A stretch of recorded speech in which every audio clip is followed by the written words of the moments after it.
Backlog. Hey guys, how's it going? Hey, what's up? Welcome to the Yo. Backlog Podcast number 19. I'm Matt. Quintessence. Grimoire, aka August, aka I don't know. I haven't thought of another nickname yet, but I will get back to you. Podcastman.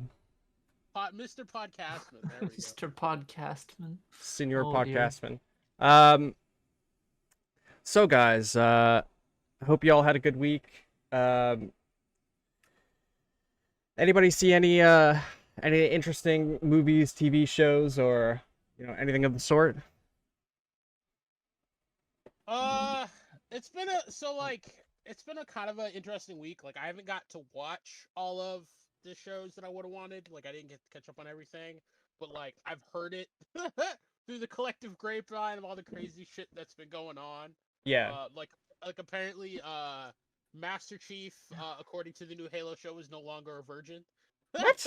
Yeah, he banged. He banged. Master Chief finally got it in, bro. Canonically I speaking, didn't want him to. New- I new didn't ach- want him to. New Xbox achievement unlocked. Jesus Nope, longer Christ. this a- character is now trash, ruined, garbage. how are we Yeah, no, supposed to relate started. to him if he's a virgin? I know. If he's not a virgin, right? right? It's crazy. It's crazy. It's no longer relatable. I can't now relate to him. garbage. No, so like this new show is weird. Because I mean they already acknowledged that it's its own timeline. Right. But like. Damn, better be. Yeah, like it was. I was liking it. I haven't got up to the episode where he bangs. I've heard mixed reviews. I mean, there's kind of the vocal. There's I want to call it the vocal majority, but there's the vocal majority that kind of hates any of the idea of what they're trying to do on the show, and really hate this decision. I think a lot of other people are mixed. I've seen a couple minority people be like, okay, it made sense during the episode, but it's still a little weird situationally. But yeah, the memes from this were insane. They were like the Chad Virgin Master Chief. Oh or boy. the non-virgin virgin. Virgin. John Halo, and it was great. But yeah, I mean, The only thing good about the show, the memes. it's a weird show. It's a weird show. The memes are amazing. I'm gonna keep watching it, just to see how crazy it gets. The fight scenes are amazing. It's just everything else that's just like you kind of question. It's like, okay, Right. we understand that you wanted to do your own thing, but this is like you had to understand that a lot of Halo fans traditionally would be uncomfortable with this. That is kind of strange. But yeah, I mean, as I said, if they're getting enough viewers to make a second season, they'll make a second season. I just found this whole thing really funny because it's just like, damn, Master Chief's now no longer a virgin. This is the biggest news in gaming since Wait. Since Laura Croft was in Playboy. I know, right? For real. Oh my The god. biggest news in gaming since then. That's insane. Whew. Crazy. So wait, why did they confirm, how did they confirm that he was a virgin? Out of curiosity. Technically, they have it in the books, but I mean, you can kind of assume because there would have been no opportunity for him to have had sex. Right. You only get Spartan powers by being a virgin. I know, dude. No fap. Spartan powers are no fap taken to the extreme. That's insane. But yeah, no, it's yeah. I mean, like the thing about Master Chief in the books is he's just too busy like killing aliens and blowing shit up to like fuck. He doesn't have downtime. Right. It's true, he doesn't. Yeah. And in this one, I mean, I guess he had downtime. It's weird, bruh. Like the more you like read the context of the episode, the more you're kind of uncomfortable with it because it's like the character that he bangs was like I guess she's kind of like their prisoner of war that they're kind of interrogating. Oh. So Wait. everyone's like making that makes Wait. me uncomfortable. Yeah. So like everyone's making memes. They're like, "Sir, what are you doing with that prisoner?" And it's like finishing the fight. What? Finishing the Is that an fight? actual quote? No. It's people are just memeing that in the Reddit threads about that. That's a good meme. That's a good meme. That's Oh my quality. Great. Wholesome. Great. Or like what was the other one? It was like, Master Chief, what are you doing? Like giving the Covenant back my penis. And it's just like, it was just the memes were What? that, like the jokes are writing themselves, essentially, or the Reddit hive mind and the jokes are writing themselves. But no, but long story short, like so in the canon of the show, Hmm. Spartans have like an emotion suppressing chip in their back, and Master Chief took his out a couple episodes ago. Uh, long story Also, short, now his emotion is horny. yeah, well, I mean that's kind of the vibe essentially. Like he's experiencing horny for the first time, and he didn't know what to do with it. So I mean, stuff happens, and it's kind of similar with the character I mean, it that. seems like he figured it out. Yeah, well, I mean, he clearly, the Master Chief ain't no dummy. Uh, but yeah, I mean, and it's kind of something similar with the character that he ends up sleeping with.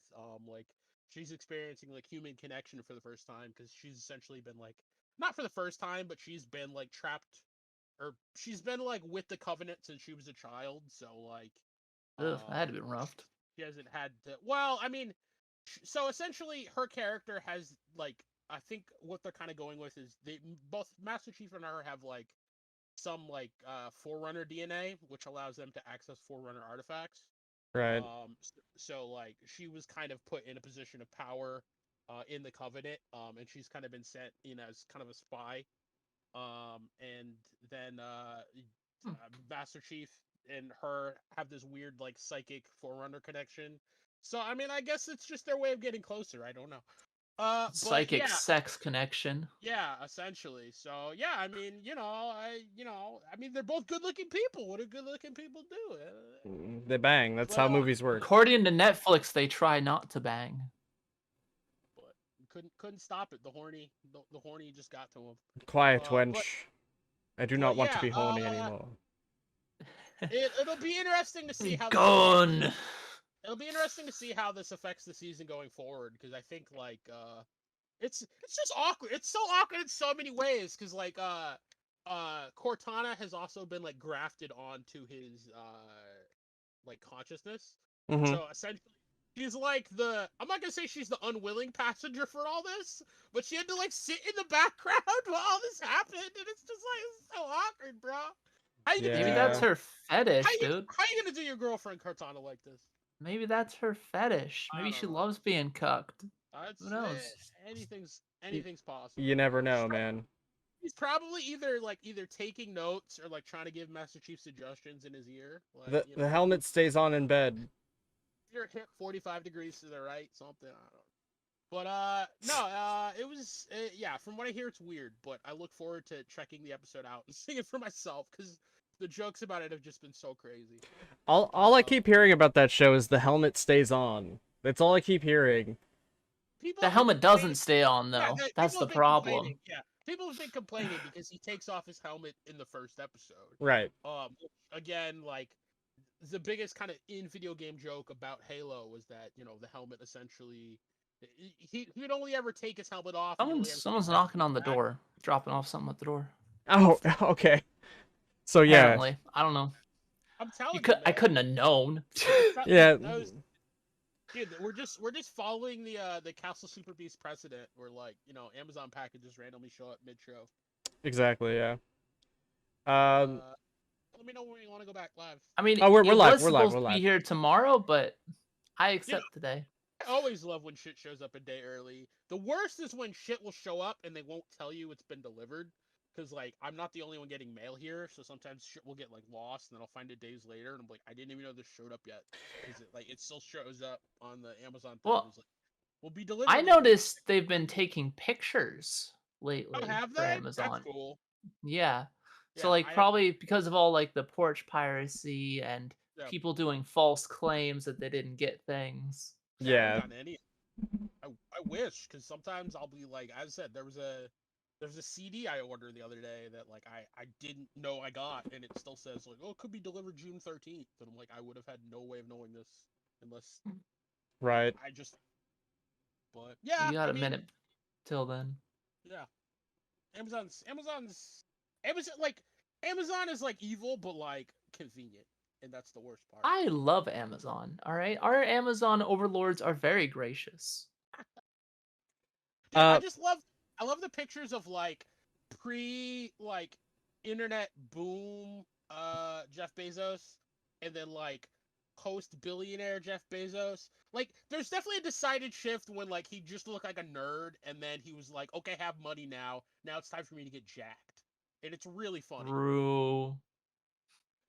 um, but I guess other than that, August, I guess we could start with our week. Is there anything else you wanted to add to Yeah. So I mean, if you can stand a little bit of cringe, but there's a lot of awesomeness, I would say check out the Halo show.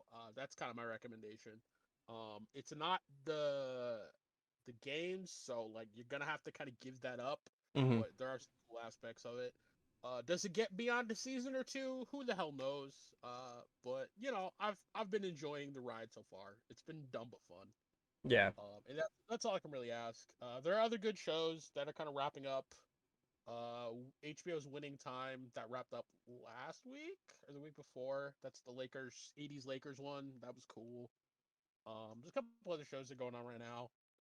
We can get more into like TV stuff later on. There's been a lot of a big talk about how Netflix is like, oh, we're no longer gonna write blank checks anymore. It's like, well, you shouldn't have done it to begin with. Yeah. Right. Uh, Hindsight's 2020. But yeah, I mean that's about it for like TV and movies for my week and stuff like that. Yo, Quintessence. Do you see anything Yo. anything good this weekend or this week, I should say?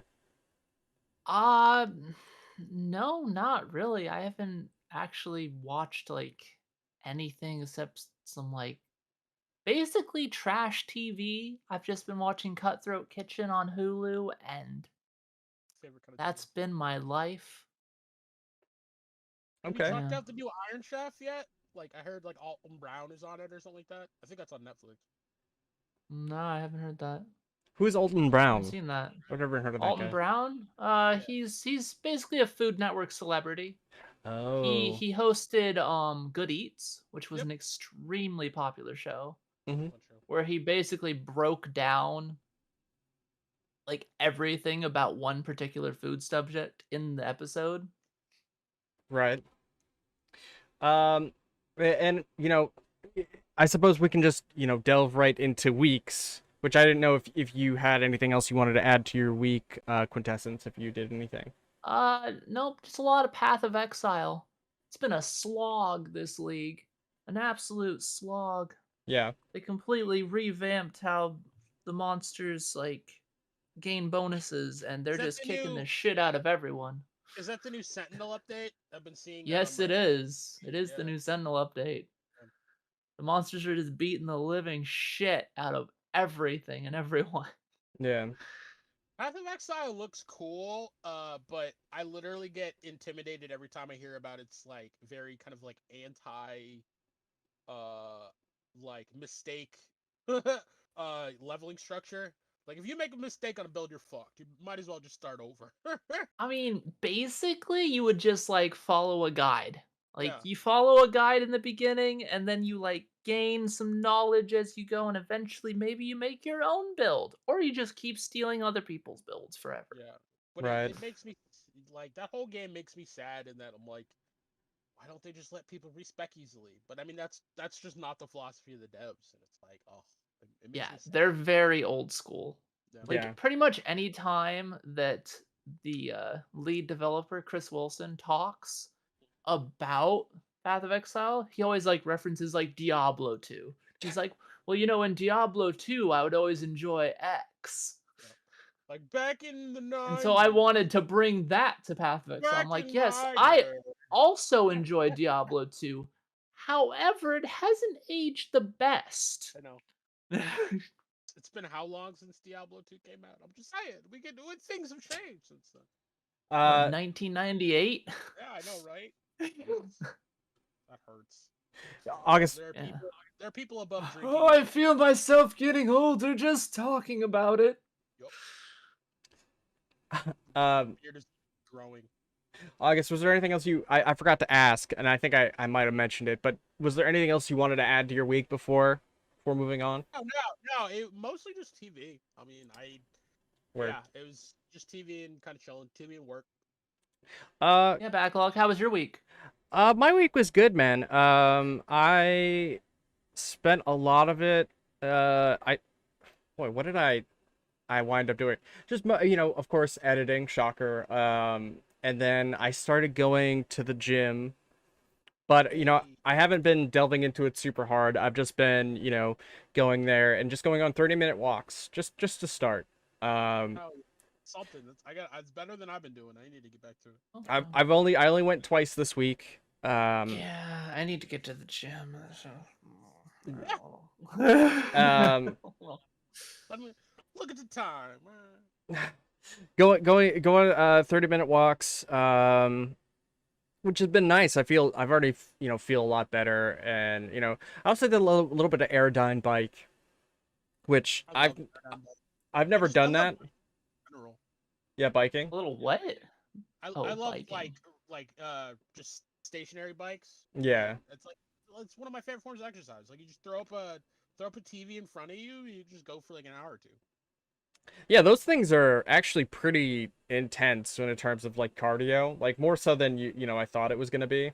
Uh, Yeah. Especially because the fan, like literally kind of like giving you resistance as you're going.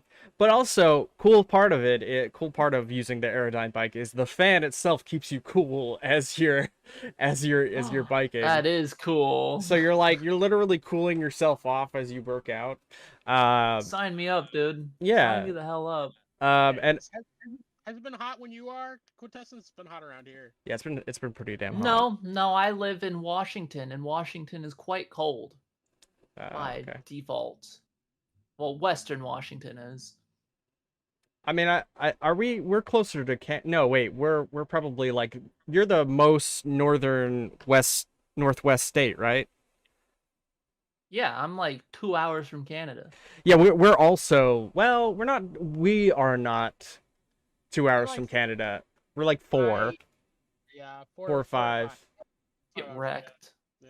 Well, I mean, we're also in southern Maine, so Then like, northern and mid Maine would be closer. yeah. But anyway, yeah, I mean, I've been doing the Aerodyne bike, and I found a music playlist that's like this ultra 80s playlist that is literally just taken from all like 80s movie montages.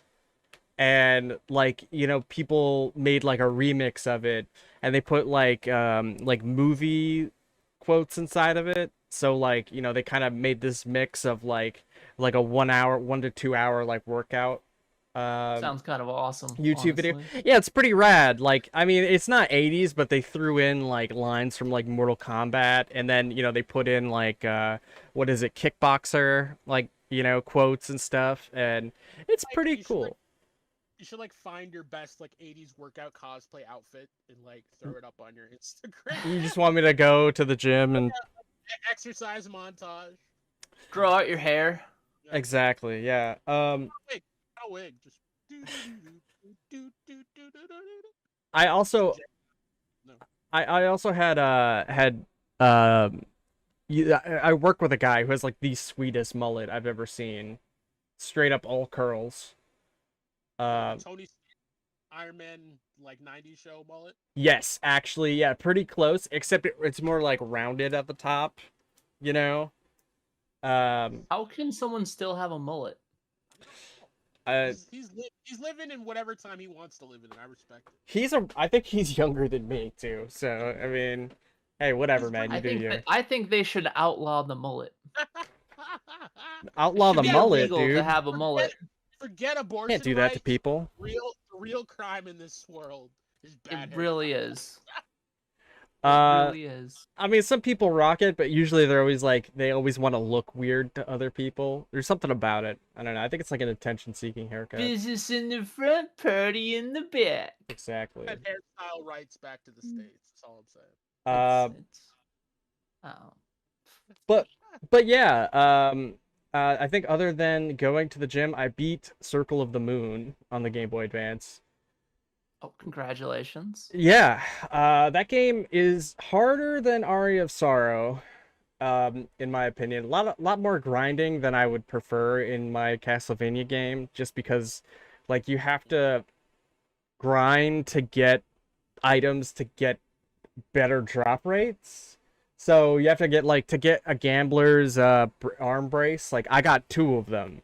Like I had to, spec for luck, and then that I got 1 gambler's arm brace, which increased my luck, and then I got a second one. So then, just sitting there going inside and out of a room, I had to spec the cards in the game. So there's a card in the game that's like an item crash increases the item crash, right? So like with the clock item that slows down time, it will times it by 5. So with this one enemy, you have to use that item crash, spend like times 5 the amount of what one item would cost for hearts to freeze time to be able to. What? Yeah, I'm sorry, is this confusing? Yes. Okay. Extremely. You know how they have an item in Castlevania that slows time down? No. Okay, yes. There's a clock Yes. item that you can use. That's like an item crash. You press up and attack, and then it activates the slows down time, right? It's Okay. It's like chaos control. And stuff Yeah, like yeah. Like, sure, yeah. Except with this just using one of these items will not slow down the creature, the monster that drops the luck increase item, right? So there are cards in Castlevania Circle of the Moon. Depending on which cards you match up with each other, they have different effects. One of them is an item crash, which takes the item that you have and increases the duration or the amount of it. So let's say you have, I don't know, an axe that you throw. It will double the axe times 2, right? Or 3, something like that. You follow me? So Yeah. with the clock item, it will times the clock item by 5. So enemies that are not slowed down by the time the time slowdown will be able to stop. So the thing is, with the creature that drops the gambler's armband, you have to hit him, and as soon as you hit him, he goes and sinks into the floor and he's gone. And so you have to leave the room and come back. All right? So you have to keep doing this until he drops the gambler's armband. But at the same time, items use hearts. Okay? And you only have a max amount of hearts. So after using the item a certain amount of times, you have to go and grind hearts again. So you're grinding an item, and then you have to go and grind more resources to come back to grind the item. You see how much grinding goes? Honest backlog. This sounds like trash. Well, I mean, I think it's taking from the original games. So the original games, there was basically a heart meter for items too. Yes. But, yeah. Yeah. It is a shitty mechanic because it's just a pain in the ass. No cooldowns, no regeneration. You just have to find more hearts to be able to use your item. Right. Yeah. Exactly. So that's what I was saying about how it has way more grinding than I would prefer in a game. So in Aria of Sorrow, what works so well about it is that the pacing is great. Okay? But with this game, the pacing is kind of trash just because of drop rates. And so you can't even complete your card or your ability whatever the cards you get to get different abilities if you take a run and you just don't get whatever item you're looking for. It heavily relies on using magic as well, and it's just very frustrating. I wound up not 100%ing it. I just went through and beat the last boss just to move on because I didn't want to have to sit there and grind out items to be able to fight the boss again. Yeah, I don't know. That sounds stupid. It is, but it's it sounds like the biggest waste of time.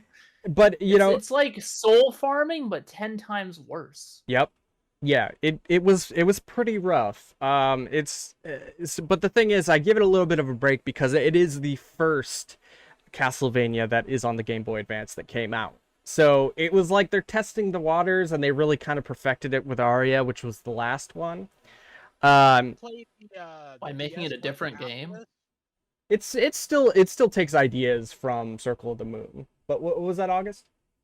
Play the DS ones after this? I don't know. I mean, I have a 3DS, so I could. I'm still debating on. I've heard those are some of the best. Is what I've heard. So. I mean, I still have a lot of Game Boy Advance games that I still want to get through before I move on to the DS. But yeah, like I wanted to go through the Shaman King games. But not the RPG ones. Just like the action ones. The RPG ones, I'm not a big fan of. Like, I don't want to play through. You don't want to play the 80-hour Shaman King RPG? No, What's wrong with I don't. That's What's wrong? basically a Pokemon clone. Um, True fan. not a true Right, fan. not a true fan. I prefer the action one that is similar to Castlevania. I might run through that. Maybe like a Legacy of Goku game if I'm enjoying it. But Shaman King anime still sucks. word. And then I think I started Harmony of Dissonance, which is actually a really cool game. I love the movement in that game. It's really fun. The shoulder buttons let you dash. You can start dashing right off the bat, so you're like zooming right through the game. The movement options are really cool. Any of the modern like PC Castlevanias, like Bloodstained, Ritual of the Night, or Circle of the Moon, or any of those? So the three advanced collections, those are the ones that are on the Game Boy Advance. So I'm asking if you tried any of the games that were inspired by the Castlevania series that have been modern releases. Like, I've tried Rondo of Blood and I've beaten. Well, actually, I have not beaten. What the hell is it called? Symphony of the Night. Those are all Castlevania games. Yeah. Not talking about Castlevania games. I'm talking about games that were inspired by Castlevania. No. Like Shantae. Yeah, or any of the Bloodstained games. Yeah, or Bloodstained. No, but I do own them. I do own Bloodstained. I want to give that a shot at some point. I really liked. I beat one of the Circle of the Moon. I'm saying that's a Castlevania game. Yeah. Yeah, no, that's okay. Now I see where you're getting confused. Okay, so there are like 3 Bloodstained games. There's one that's based on Symphony of the Night, and there are 2 based on like the original ones. Yep. That are 16. I think Bloodstone Ritual of the Night, right? Yeah, Ritual of the Night is the like Symphony of the Night based one. Yeah. And there's the other 2 that I can't remember the names of, but I own both of them. And I've beaten one of them. They're super good. I would say play them, especially if you like Castlevanias, and they kind of like they I'm not gonna say they casualize the modern formula, but they make it more accessible to people that don't like kind of the original Castlevanias, kind of NES kind of pedanticness. Like they're a little forgiving. Like you can set it to be hard. On the hardest mode, like there's knockback from enemies that'll affect the platforming element. On the easiest mode, there isn't. You understand? Yeah. They kind of make it a little bit more accessible for people who've never played like a Castlevania. But it's Curse of the Moon, by the way, 1 and 2. Curse of the Moon 1 and 2. Okay, yeah. So I've beaten 1 and I've played 2, and they're both super good games. So like, I was just trying to say that like once you finish playing the original Castlevanias, you should try to play some of the modern like equivalents or games inspired by. Because I hear there's some really good games that have come out like recently that are like that. I think Infernax was another one that was based on like Castlevania. Infernax? I've never heard of that one. I would say yeah, I will do that. I just don't like after this is my 3rd Castlevania game in a row. So I'm trying not to get super burned out on them. After this, yeah, you don't want that. I'll probably take a break and play something that's different on the GBA, but I'll definitely want to come back to it afterwards. But I'm just kind of just doing like sort of this Castlevania retrospective, trying to see like what did people like about these games that made them so great. I mean, and I can definitely see it. I'm still like now in 2022, like I'm enjoying them quite a bit. I mean, I'm on the 3rd one, and each one is distinctively a little different. And I don't know, Harmony of Dissonance, I think like they all have such interesting ideas, but yet they feel all like slightly different than one another. They also look a little different too, which is weird. Like Aria of Sorrow looks more like Circle of the Moon. I'm sorry, yeah, Circle of the Moon. And then Harmony of Dissonance looks different than both of those games, but is more similar to like it's like the closest to the hybrid between like the classic Castlevania Whipman style to like Have you Alucard. played the original like SNES and NES Castlevanias? I've played it, but I have not made it that far. I haven't. I played it. You know, I've touched it, but you know, never actually beaten it. Yeah, Um, they're challenging, yeah. Yeah, I actually the They're game. not very long. No, the Game Boy Advance actually has an NES emulator on it, and one of those games is the original Castlevania. So I could touch it, you know, but I don't really have any interest of playing like Simon's Quest or the third Simon's one. Quest isn't worth playing. I mean, Unless you want to just have an exercise in frustration. yeah, yeah. Or a walkthrough in the other screen. You could have that. But I want to crouch in that corner and get taken away by the tornado. While having a specific gem equipped. True. Yeah, exactly. I also want to read things like "It's a horrible night for a curse" or, you know. But yeah, no. I think other than that, start playing. You start back up playing Tekken again. I am super rusty at that game, but still enjoying it, and you know, hoping to get back into it. Looking forward to Geese Howard and Team Southtown coming out on Wednesday. Also, I started playing Budokai 2 after Budokai 1. And boy, that game feels way better than Budokai 1. It takes everything that Budokai 1 does and does it better. Yeah.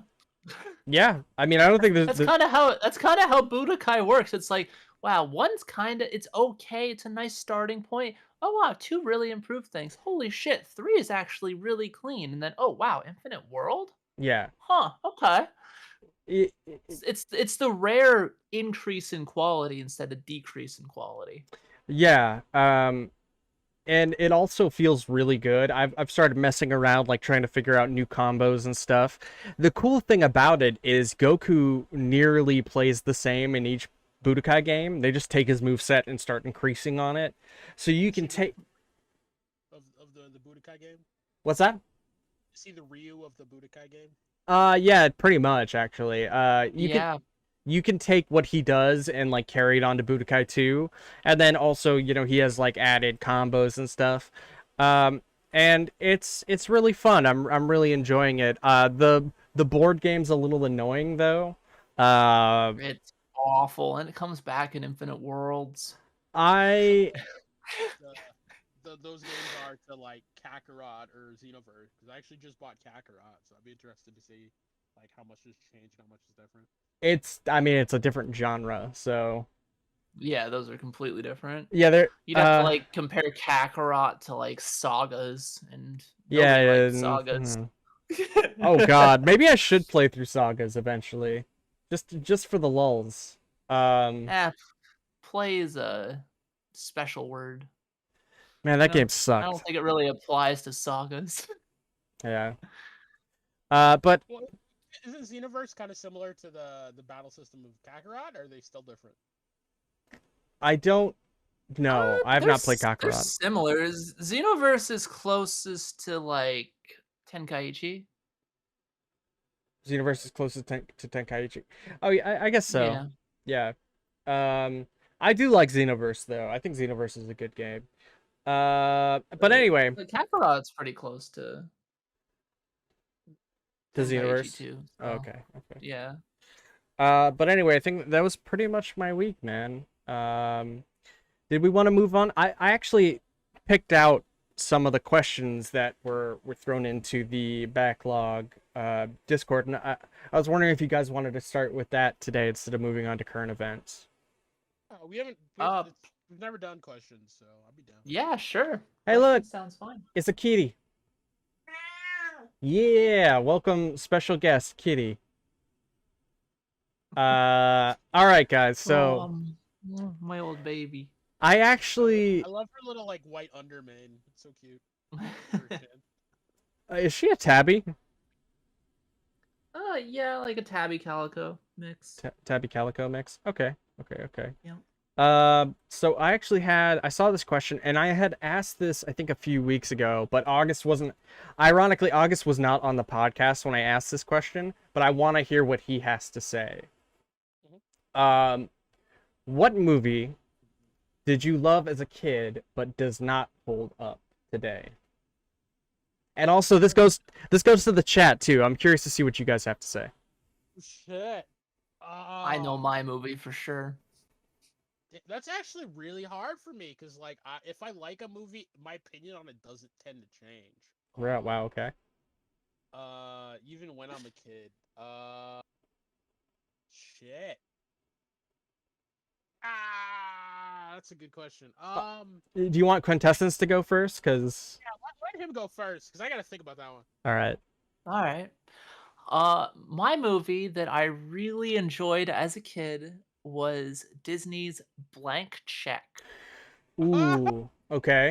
Now, I remember that movie. As an adult, Good point. Blank Check is an extremely creepy movie that doesn't make any sense whatsoever. 5 The million. relationship between the FBI agent and the child is very disturbing. Wait, Yes. is the FBI agent, is that a woman? Yes, it is. Okay. Did she let him kiss her at the end? Like, there's so many weird things. Oh, yeah, that's right. I forgot about that. There's just so much weird shit. They literally go on a date. Yeah. That was one of my favorite movies as a kid. That's like Same. But then I watched it as an adult and I'm like, oh no, oh god. Really?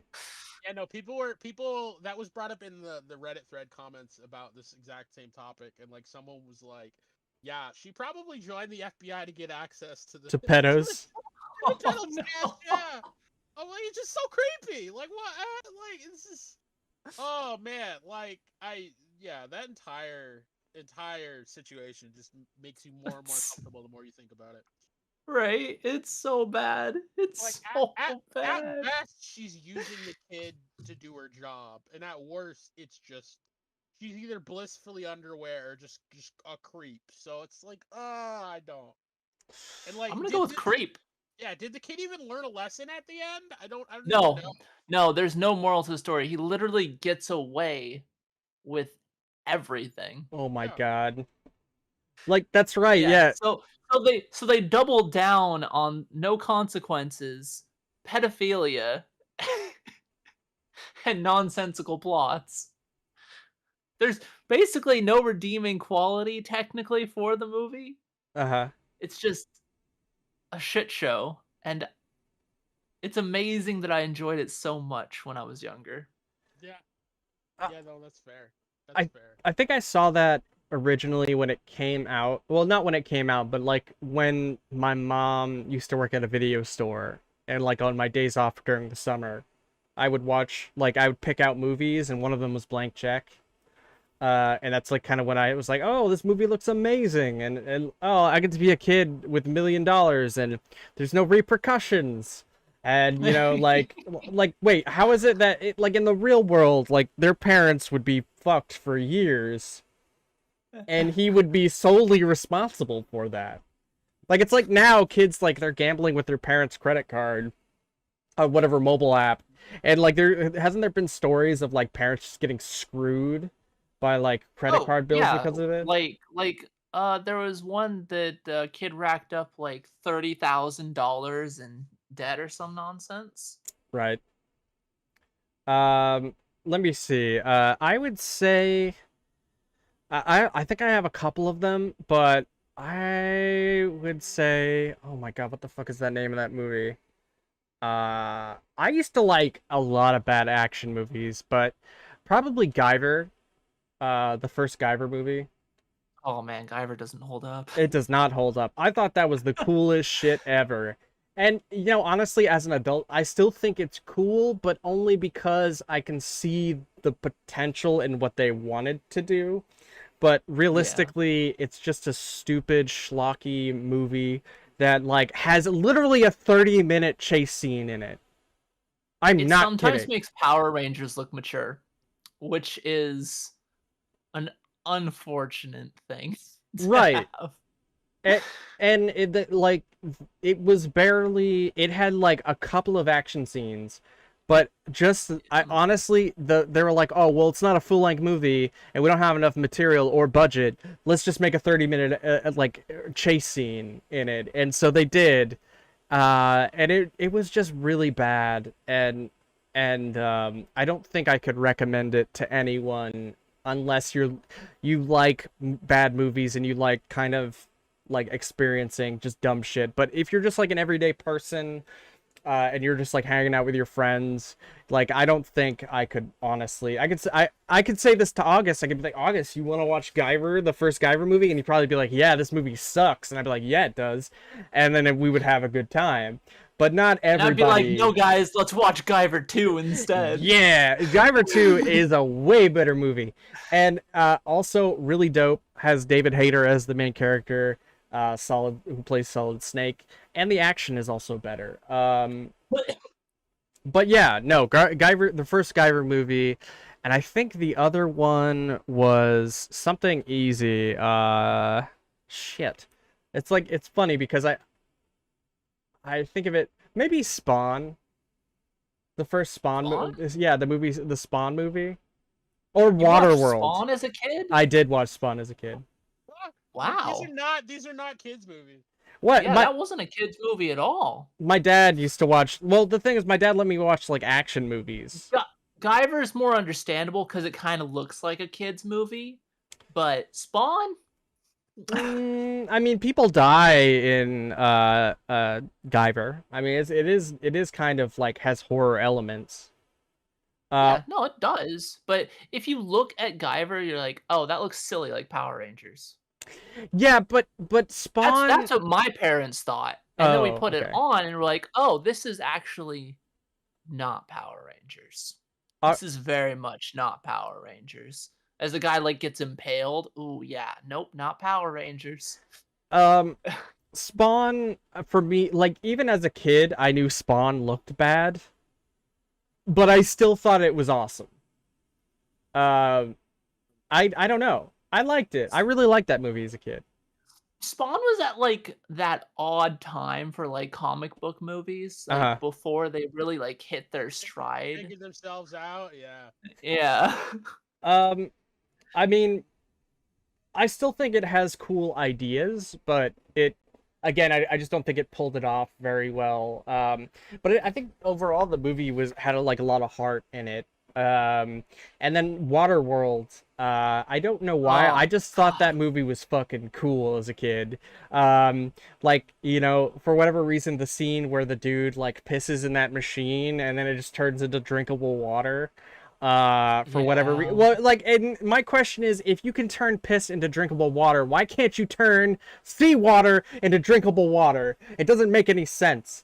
But anyway, that's the whole problem with Waterworld. It doesn't make any sense. There's a lot of dumb shit in that movie. There is. Well, like it was like all of the polar ice caps would melt, and I'm like, okay, but there would still be land. Like, right. I guess they find land at the end, but it's just like, like it's like they weren't even trying to find land. Yeah. Yo, I'm actually gonna turn August up here. Go on. I was just thinking, like a lot of the physics don't make sense in that movie, but it's not supposed to. It's like we're gonna take a cool concept and run with it and see if we can make a movie out of it, which were a lot of those disaster movies back then. You know. Oh, you're also putting August at 200%. Yeah, August 200% for me too. Oh, really? All right. Well, shit. Yeah. All right, there we go. 200% August. It's still hard to hear him. Really? Shit. It's more about it's more about how he's gonna come through on the recording. August, for the love of God, please do not touch a damn thing on your audio recording. I can still hear you. If you touch it and you crank that shit, you're gonna ruin the entire mix. I suppose if you're gonna turn it up, you know, turn it up a little bit, and then we can just we can work on it, you know. But Okay, so like this is honestly like I might have to come back another week with some better answers, but the two answers I can have right now, even though I'm not changing my opinion on it, like my opinion's probably gotten worse. oh shit, Is The Matrix Reloaded and The Matrix Revolutions, because those movies were just yeah, not. I agree. They just weren't good. Like Matrix Reloaded has the Yeah. benefit of still being a good action movie, but the more you think about the plot, you're like, okay, this is stupid. And then the way they wrapped everything up with Revolutions, it's like, okay, this got stupid. It did, yeah. I don't. It was just like what? Like you had such an amazing thing going that was like about like existentialism and philosophy, just a good action movie, and then they just ruin it with some like post-apocalyptic drivel story that's just not good. It lost. The Matrix lost all its cool the minute like Neo flew off at the end of the first one. The other two movies just were like a shadow of the coolness of the first two. Right, Like, yeah, I agree. I almost wish they don't. I almost wish they weren't even made in retrospect. Because you get some amazing scenes action wise, but like story wise, oh my god, they were just ass. It makes you wonder why, like, makes you wish that the first Matrix wasn't one of the highest grossing movies of all time and the most influential movies of all time in terms of action movies, you know? Yeah, just look at all the parodies. So, Yeah, during that time, literally everything in the world parodied the first Matrix movie, and still sometimes still do. slow-mo scene where people are dodging bullets. Wow. What's this I remember from? when Max Payne came out, they're like, it's like playing the Matrix. Shit. The first Matrix, yeah. Because nobody actually wants to play the Matrix game. Both of them? I mean, I haven't tried the second one. It looks like it has some fun aspects. I remember I used to play the original one, Enter the Matrix, and just like I would play to knock. But it was. I don't know if the story was good. It's actually canon to the movies. Yeah. It takes place between 1 and 2. And yeah, they shot new footage for the game. yeah. And it has Jada Pinkett Smith as one of the playable characters. And Will is not slapping people for her. This is before he'd been put into the sunken place. Actually, you know what I heard was that Will Smith was supposed to play Neo. Yes, I think everyone heard that. That is the common like miscasting rumor. And I think that's even been confirmed by Will. Yeah, he confirmed it. He read for the script, or he read the script and passed on it. Yeah, he turned it down. And yeah, I think he was right to pass on it. I don't think the original Matrix. Yeah.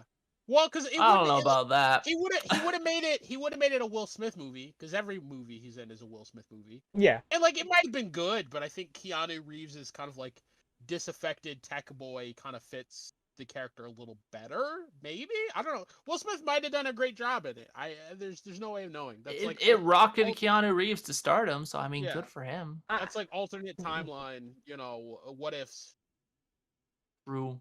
I don't know if that would really, you could say that would be the movie. Like, Keanu Reeves has had a few, like, at that time, that was probably, like, his third, like, hey, you know who's a really big star? Keanu Reeves. And, like, he kind of reinvented himself a few times. Like, I'd say the first time with The Matrix, he became literally, like a god household name. Well, what Yeah, about like, Speed?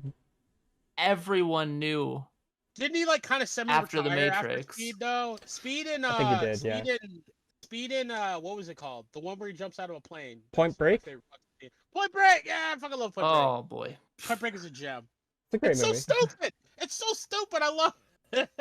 There was a lot of stupid movies during that time. It's the only movie where it's the only movie ever. Like I think I watched it when I was like 22 for the first time. I think I watched it back in like yeah. And Point Break? Oh, careful there. Yeah, I know, I'm dating myself. Let's not throw an exact number out there to date myself. But it's the only movie ever where I've seen a character go, fuck it.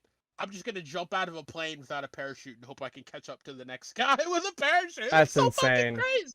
Yeah. I loved it. Yeah. I'm like, It's oh, wacky. shit. Yeah. It's wacky. But yeah, the first Point Break is just a gem. It's a 90s action gem. Yeah, we should we should put that on a movie night.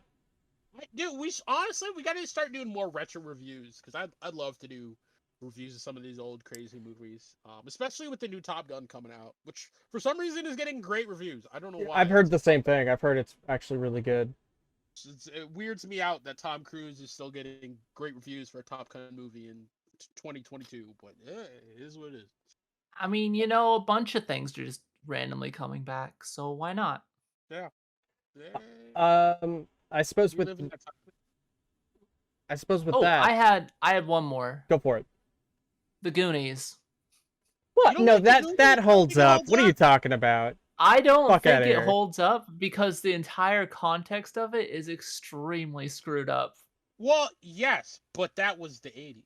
What's the context? Because I feel like I'm missing something here. Well, one, the child was abused his entire life. Which one? Then at the end of the movie, they leave him chained up. Are you talking about to die? The Hey You Guys, dude? No, yes. no, I thought you were talking about the mute the thing that like not the thing. The like super strong dude who like was born like deformed. That's who we're the talking Hey You about. Guys. Yeah. Yeah. Oh, that's the Hey You that's Guys. him. Okay. I thought you were talking about he was like abused for his entire life. Mm-hmm. And then at the end of the movie, they just leave him chained up down there to die. But he died with friends now. I mean, I guess that's one way to look at it. He died with friends. I mean, I don't know. But yeah, no, I don't know. I think the Goonies still holds up, man. I mean, I don't really. I'd say it still holds up as enjoyable. Yeah. In the broader context, yeah, it's there's problematic at the end, but yeah, it's a very problematic movie. Yeah. I would say that there are movies that are certainly worse out there, but yeah, see how you're going both ways. I mean, that's kind of how I feel about like all the short round stuff in Temple of Doom, like the Okie Dokie Dr. Jones. Like, ironically, I could write an essay on how much I hate Temple of Doom. Yeah, Temple of Doom's bad. Ironically, the same kid is also in the Goonies. He is. He was a prominent character. Speaking of which, child actor. Speaking of which, we need to watch Everything Everywhere All at Once because he's actually in that movie.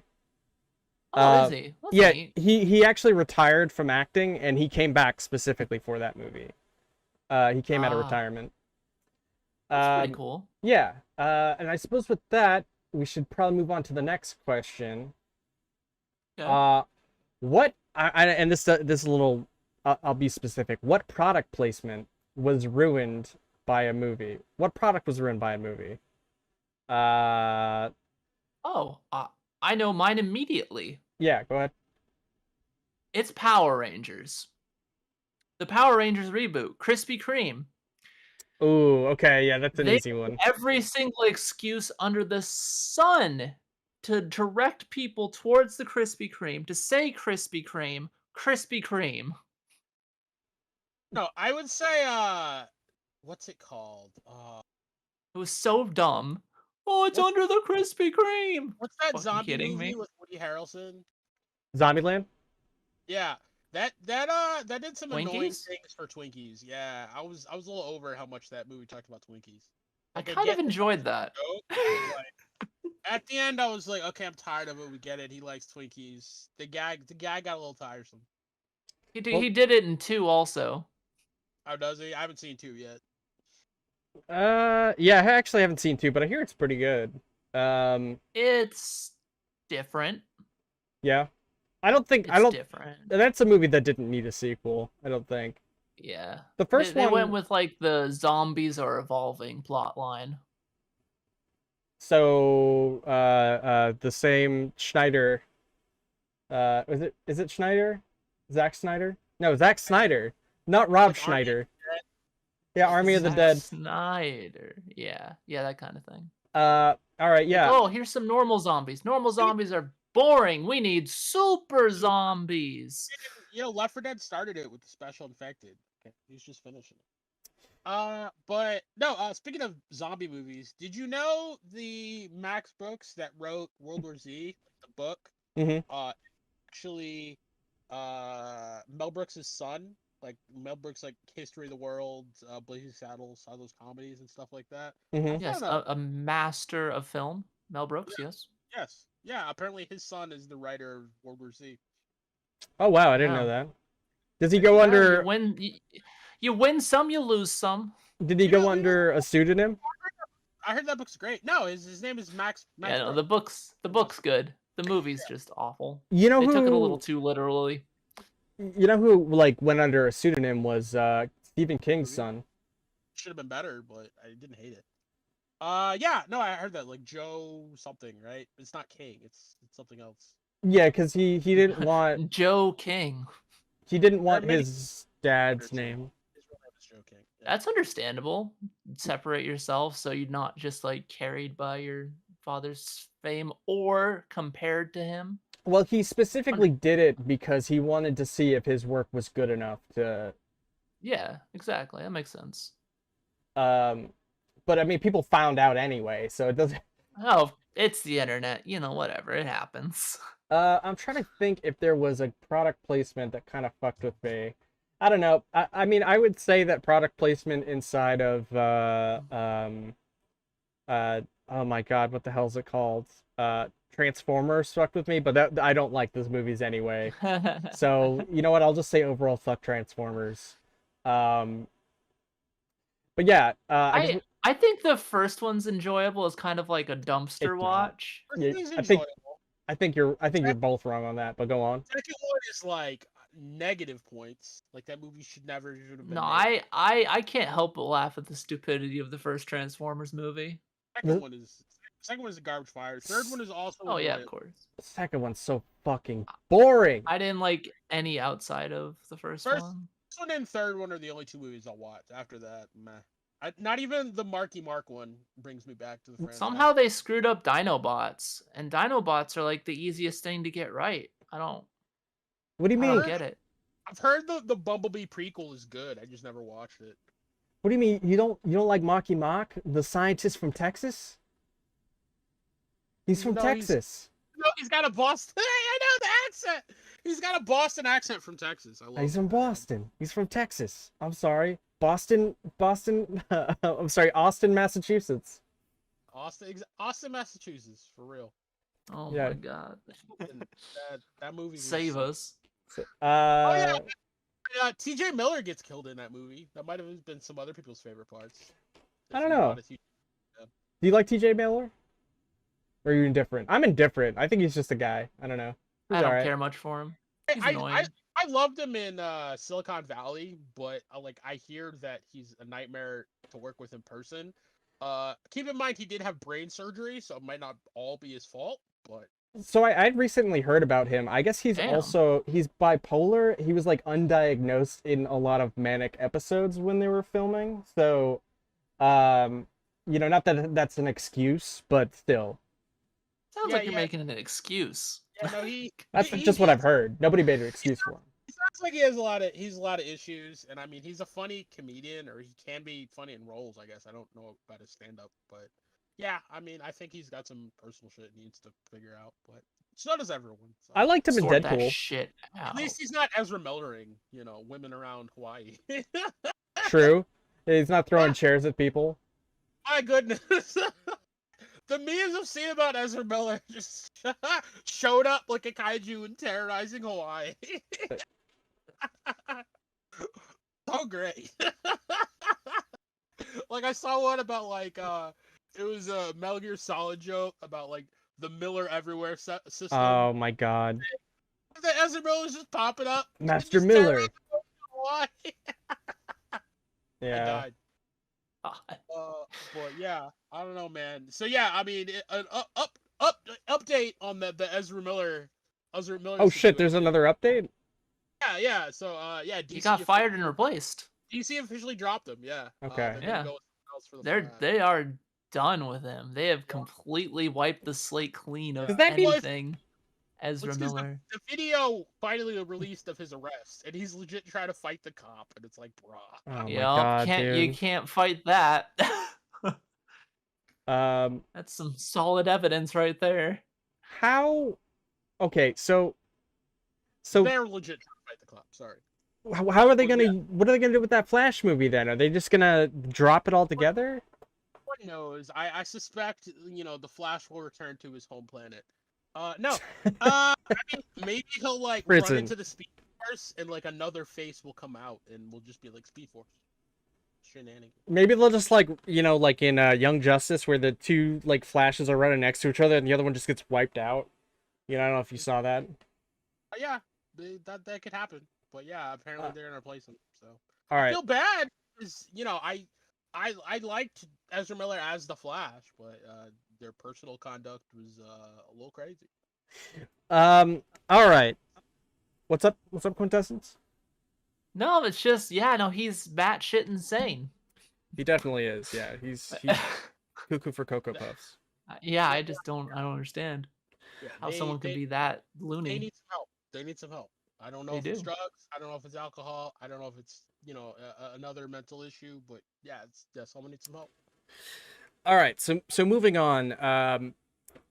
A study suggests that video games can boost intelligence in children. This is like an argument as old as time, kind of like you could go back and forth with this one, but I'd be interested to hear what you guys have to say. Do you think that this is true? Or do you think it's just kind of like, a study that's I saw more of this, and the study actually confirmed mm-hmm. that playing video games improves cognitive abilities of children, and actually more passive activities like browsing social media, Facebook, etc., don't really have any negatives, but don't have any positives either.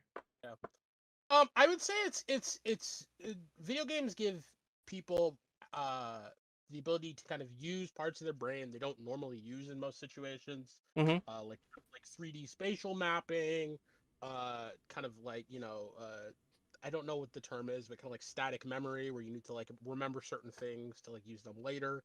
And like all this other things that like you don't necessarily get to do in everyday life. Because I mean, let's face it, humans have kind of like over optimized everyday life. And not in a bad way, but like everything is super easy. There's not a No, lot we of must go actual, like, further. there's not a lot of kind of like mental work you have to actually do in most people's everyday lives, with the exception of maybe some jobs that are like high cognitive task oriented. Mm-hmm. Most jobs we don't have to. I mean, like we even use calculators for like accounting or cash registers now. Like you don't have to put anything in manually. It all just Yeah. does it. Like you don't have to count change, or you barely have to count change. If you work in a cash register, you do a little bit, but it's not crazy. It's like maybe like a like 30 seconds worth of figuring stuff out. But yeah, I mean, I would say video games are definitely a great way to. I can certainly see why this is true, and I can certainly see where this comes from. My one complaint is that honestly, I wish video games went farther in this. I think video games also kind of lean too heavily in not needing to make people think, with the exception of puzzle games. Mm-hmm. As kind of 90s kids, we grew up in the era where there were like a ton of like, Where's Carmen Sandiego, Math Blaster, and educational games. And I haven't really seen any of those games kind of make a resurgence. So, if anything, I'd like to see more actual educational games make a comeback. Because my mom used to be the one to be like, listen, you can only go on and play games if you're playing educational games. So it's like, Math she bought me Blaster, the baby. Jumpstart 5th grade? Yeah. Jumpstart 5th grade? Yeah, Hell she yeah, bought me let's this go. whole list of like educational games, and I played like I think at least 4 or 5 of the Where's Carmen Sandiego, and they were fun. I had fun, so I was still playing a video game. I didn't mind. When are we doing a full LP of Carmen Sandiego? I'd be so fucking down. You don't even know. The Where in Time ones are great, like the little history ones. But yeah, I mean, I would say that like if yes, gamifying education is certainly a great way to learn. Right. I just wish games went farther. But yeah, I can absolutely see why games can have educational effects on kids. That totally makes sense to me. Right. All right. Yeah. I mean, I totally think so too. I mean, I think the cliche of the video games will rot your brain or you become more violent. I think those are I think the jury's still out about the violence one, but I am no expert on the situation. I think Studies have shown that neutral. It's like people predisposed to violence Right. might play violent games, but it doesn't necessarily make I them mean, more violent. movies or football can do the However, same thing, or sports. movies have been shown to make people more violent. That 100% makes sense to me because movies Yeah. are more akin to like indoctrination and propaganda and all that other stuff. Like there's a lot more like themes that a lot of movies ask you to be like, yes, take this as fact. We should kill all the Yeah. bad guys, no matter what they did. Yeah. That's true, yeah. Basically, people are finding that video games aren't actually the devil. Shocking.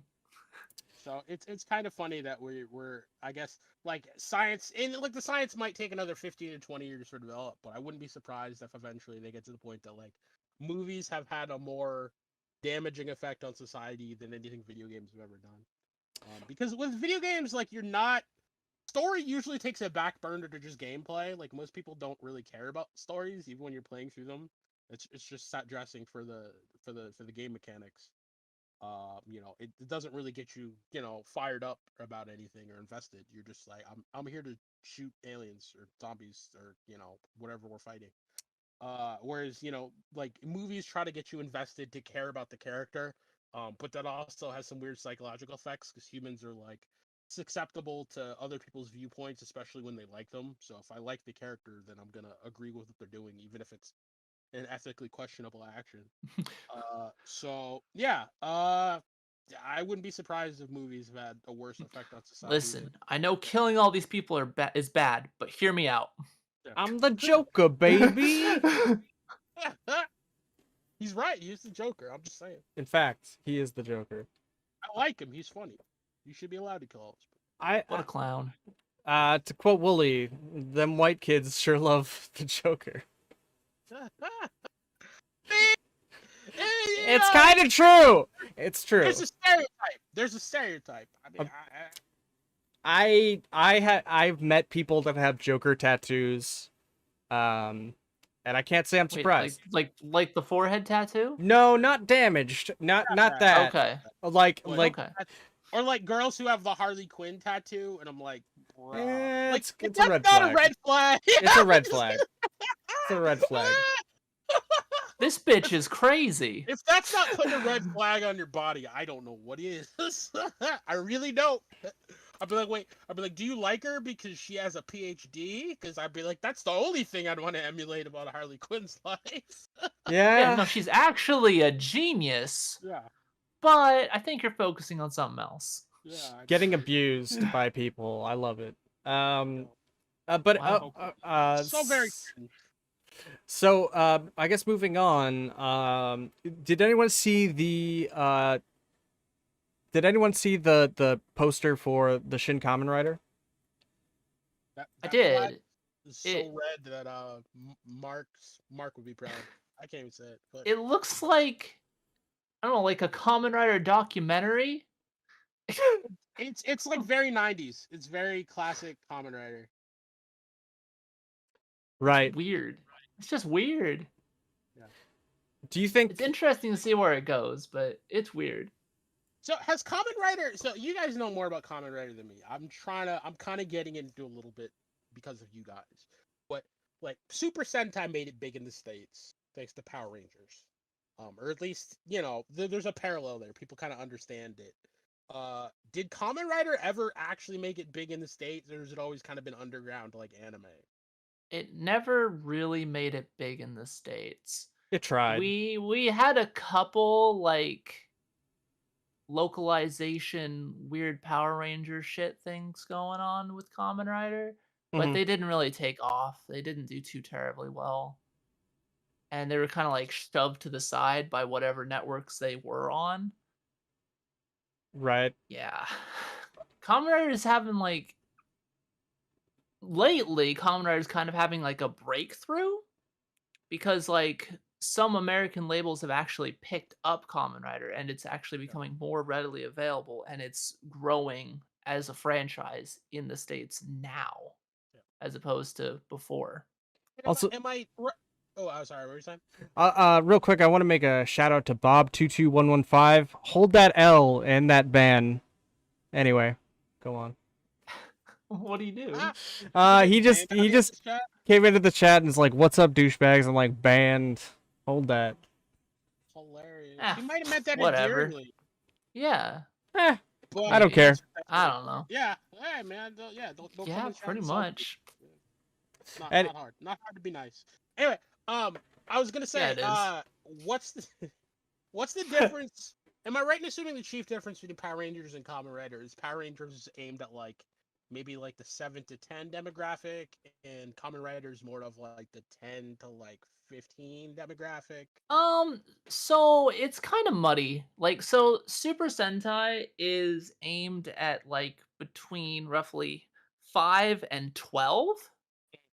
And then Kamen Rider kind of hits around 10 to 13 plus families. Got it. Yeah. 'Cause, So I mean, they like, try to all- tell like more mature stories that like even the adults can enjoy because they're just sitting there. Yeah, because I know the lot of the people in the Kamen Rider we were just watching were like in high school, so like I was Yeah. thinking add that like high school demographic too a little bit. But then again, you said there wasn't much of a focus on relationships, so Nope, not usually. It's kind of a more, boy aimed show, if you will. Like, oh, relationships, gross. I don't want to. I also don't. I mean, obviously, there's more to this Shin Kamen Rider thing. Like, I believe the same guy who made, oh my god, Evangelion is directing it as well. Could be wrong about that, but I know he was directing Shin Ultraman as well. Yeah, Hideaki Anno is writing and directing this movie. do you think So we could ever get a American Evangelion movie, or even better, would it be good? no, it No, wouldn't. Hollywood ruins everything anime. Facts. Everything. I It mean, just never like, works. were you saying casting Scarlett Johansson as Modoko Kuzange and Ghost in the Shell wasn't a great casting choice? I think Correct. that so the problem is like that movie is supposedly good. I have not Yeah. seen it. I heard it's way better than people gave it credit for. That Like, movie's it wasn't mid. perfect. It has the issue of like having all those problematic things going on, and at the same time it's like then you also have Death Note and what else? Death Note is big poopy, and then also Cowboy Bebop. I have no faith in the. I mean, Cowboy not Bebop, yeah, Death Note, Dragon Ball, Kamen Rider, which was the Masked Rider. Kamen Rider, Masked Rider, yeah, Dragon Dragon Rider. Rider. They just haven't gotten it right yet. They have to get it right eventually. We're talking like 20 plus years, my guy. Practice Yeah. makes perfect. It took a while to perfect However, the superhero formula.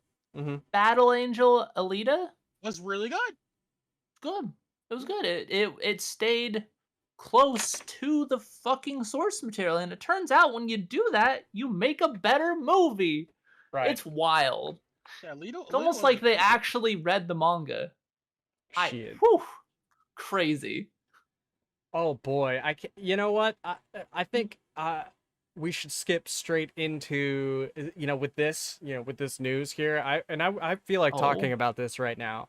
Did anyone see the new Resident Evil trailer? Did anyone watch it? Pieces of it. I saw little clips of it, but I didn't watch the whole thing. Spoilers. Correct. It's fucked. Okay. Like, fuck? No, it's not good. Like, if you guys want to pop that up and at least take a look at it, Yeah, sure. I would I'll take a gander. just make It's sure only you like mute a it. minute. Just make sure you mute it, and I'll talk about it. Okay. So this is like the millionth try that we've had to have a Resident. City wasn't bad. That's all I'm saying. That's the most recent Netflix one. Yeah, it's the Netflix one. Resident Evil Netflix. They are not even following any sort of story that's related to Resident Evil. Other than there are zombies. It has different characters. It does not have to be called Resident Evil. This could be anything. They just decided to slap Resident Evil on their umbrella. For some reason, it takes place in 2022, then jumps to like 2030 inside London, and there's like, whatever. Um, it just Oh, doesn't. that looks horrendous. It does not seem like we're ever going to be able to get a truthful, honest adaptation of it. It seems weird because, zombie movies are relatively easy. You take a police officer, you put him inside of a precinct, and then, whatever shenanigans and drama happen, okay? The problem with a lot of it is that they don't. Hollywood doesn't want to make a Resident Evil movie that's not an over-the-top action movie. Right. With the Resident Evil games are claustrophobic zombie survival games, Yes. not over-the-top crazy shit blowing up. Like, there are small scenes of that, maybe in boss fights, but the overall feeling should be like claustrophobic survival. So like, I think that's kind of the clash we're getting there, is that they want to make it like full balls to walls action, where like that's not really the feeling of Resident Evil. However, I kind of liked the dumb like Mila Djokovic Resident Evil movies. They were stupid, yes, but they were enjoyable. Did they have anything to do with the Resident Evil lore? Not really, no, but so. Again, it's just annoying. It's like, why couldn't you have stuck closer to the source material? I don't know. It seems like any material she touches just disintegrates in her hands. Well, I Except think for that's Fifth Element. Except for the Fifth Element. Fifth Element's good. I would say honestly it has to do with her husband more or less because of her. Oh yeah, yeah. Yeah, and because he's like, well, Hellboy remake. Hellboy remake. Wait, was him? I don't remember if that was him, but she was in it. But She is a terrible actress. She's garbage. Monster Hunter movie. Monster Hunter. but I liked. Look, it's okay if you like the schlockiness of it. There's nothing wrong with that. It wasn't Monster Hunter. Yeah, but like I was like, they had to. It was like Monster Hunter Isekai. Like they wanted to find a way to like take our universe and combine it with. Yeah, they're like, oh, let's just have them go through a storm. Oh no, they're in the Monster Hunter world. Oh, let's just shoot a rocket launcher at the Rathalos. No. Yeah. No. It was dumb, but I was kind of fun. I would have watched 2 more of those. The worst part is the trailer like hyped up that they were gonna have like Monster Hunter weapons, and then they used it for like 15 minutes, maybe. Yeah. Well, like, oh shit, she's got like the dual blades. This is gonna be cool. The thing about like comparing Monster Hunter humans to normal humans is they're a completely different species. The Monster Hunter humans are literally superhumans. they can do so much crazy shit that a normal human would just be like a pancake. They're also like they're just raised that way. They're raised different. They're also like hybrid dragon people in there too. Like there's humans and dragons that are like, it's weird, man. It gets into some interesting territory. The whole race is like superhumans, so I don't even know how that'd be comparable. Right, yeah. I just think that I would love to see an honest adaptation of Resident Evil where they just, they shorten down the source material, let's say to the first movie, or even 0, fuck it. Even though I don't really care for 0. That's kind of the classic problem of video game adaptations. It's like, how do you make that interesting? How do you give the audience something they haven't already seen before? Because they essentially have the story through the games. Like you have to add in things to like keep it interesting. And that's always the trick with adaptations like this. Is that like you have to do enough different to make people who've already seen the games want to come into it, because eventually the people seeing the games are just going to realize, well, this is exactly the same as the game. Like, why do I need to do the rest? You know what I think? I'm in the same camp, August. I think it has to have more variety. They have to up it or actually end up telling like a different story. And like tell a story from someone else's perspective that was there. Maybe that would be cool because you could run across characters that you knew or something, like in a parallel universe. But like, you can't just do the same thing as the games. Unfortunately, you have to do something different. So figure it out. How many times do we want Resident Evil 2's story? Yeah, I'm Like, over it. that's The remake yeah. game was amazing. I don't need that again. Yeah, exactly. That was the movie, the remake game. You're not Yeah. wrong. Okay, I can see where you're coming from.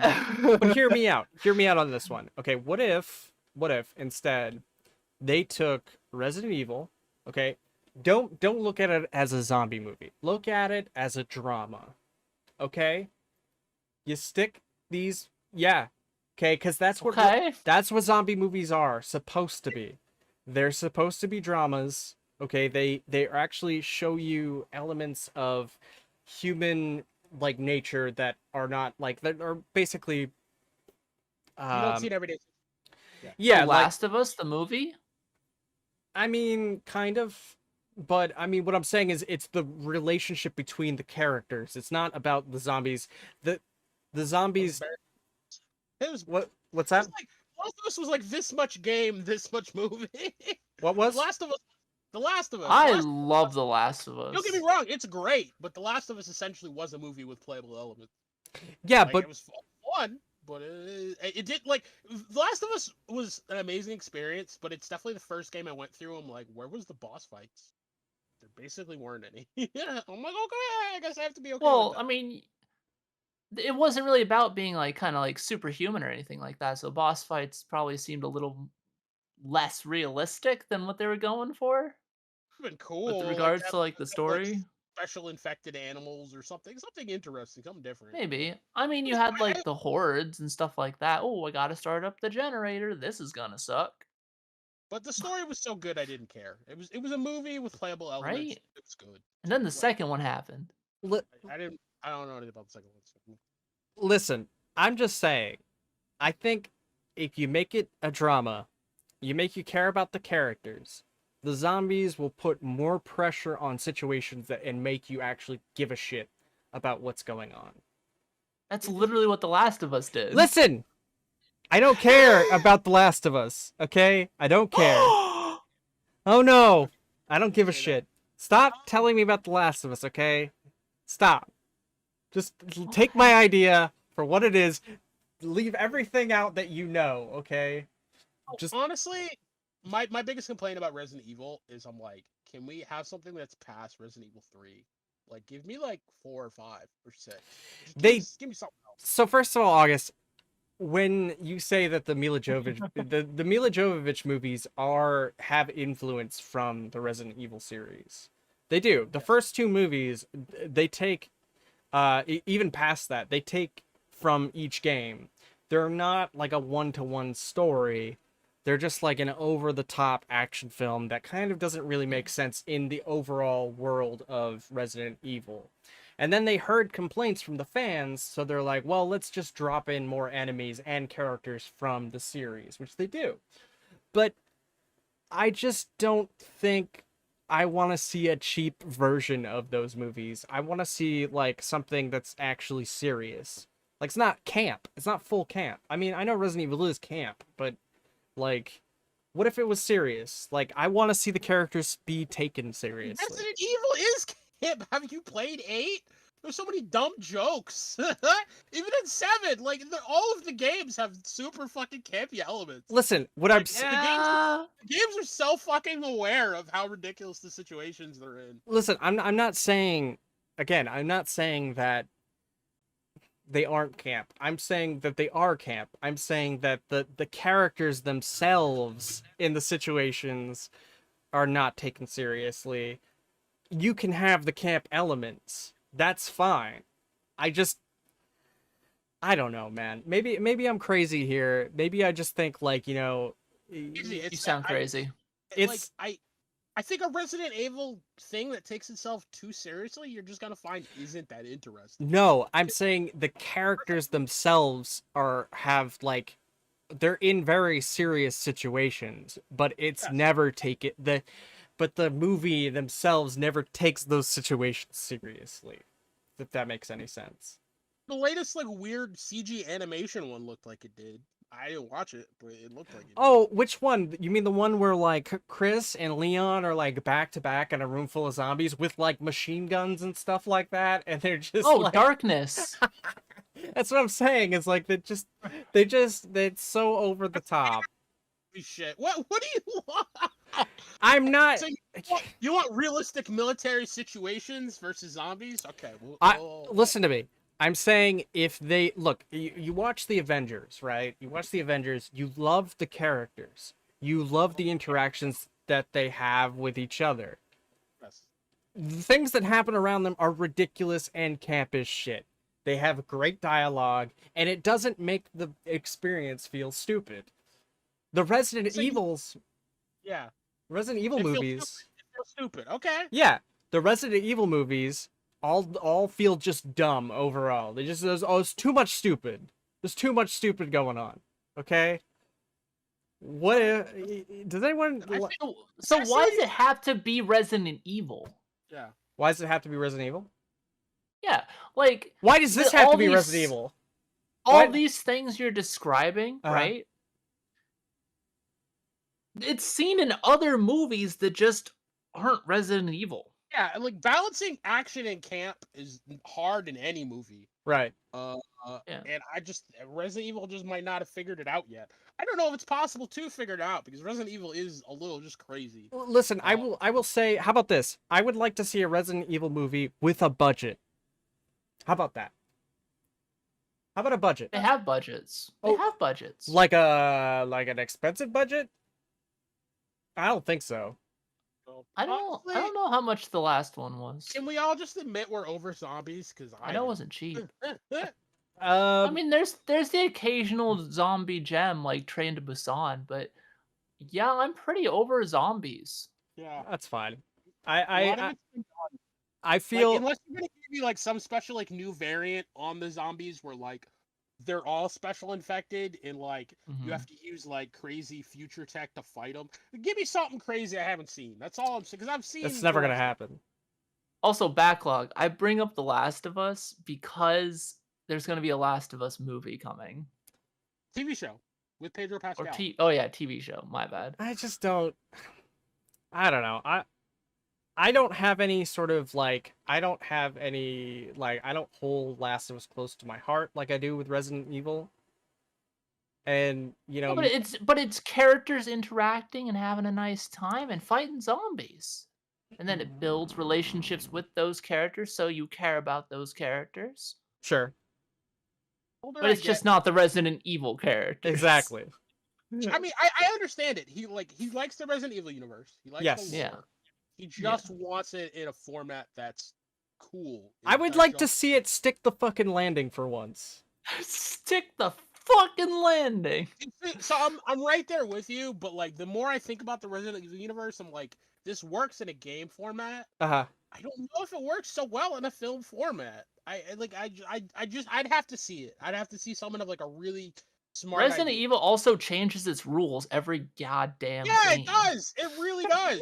Well, they go back and reinvent the origin of Umbrella, or like it was really this person that gave them the idea for Umbrella. Yeah. And then still were power sets. It wasn't an outbreak.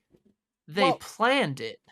Well, I mean, I think that the problem is that Too, and it's just like there's a whole island and shit. I don't fucking know, bro. you have to understand that there's not, you only see one part of the picture as the game goes along, and you know, like I don't think it really changes the origin too much, but then you're talking about different people and different like parts of the world making different viruses, which is why there's the BSAA, which is like a defense force created to stop biohazard like attacks on humanity. But anyway, Well, they're doing a great job. I think we've gotten way too deep into Resident Evil lore, or the Resident Evil discussion in general. But I think the idea is that this was a franchise written over like 30 years by a bunch of different writing teams that didn't really care what the previous person had done, and the whole franchise kind of shows it. Can you all wrangle that into one seemingly coherent narrative? Maybe. But is it worth it? I don't know. I would say just scratch it and start over. But The only semi-coherent narrative we have right now is between 7 and 8. Yep. But even then, they still just changed the damn rules. well, I mean, different Like things companies. that they set up and like made as like standard in 7 don't apply in 8. All I'm saying is, why do the villains have to be hot? It's the biggest problem in 8 right now. Mother Is that a Miranda, problem? fucking hottie. Lady D, fucking hottie. It's a problem, bro. It's not a I problem. wanna but you're gonna try to It's kill not a problem. It's not a problem. Yo, you all see that fly swatter mod? Hell yeah.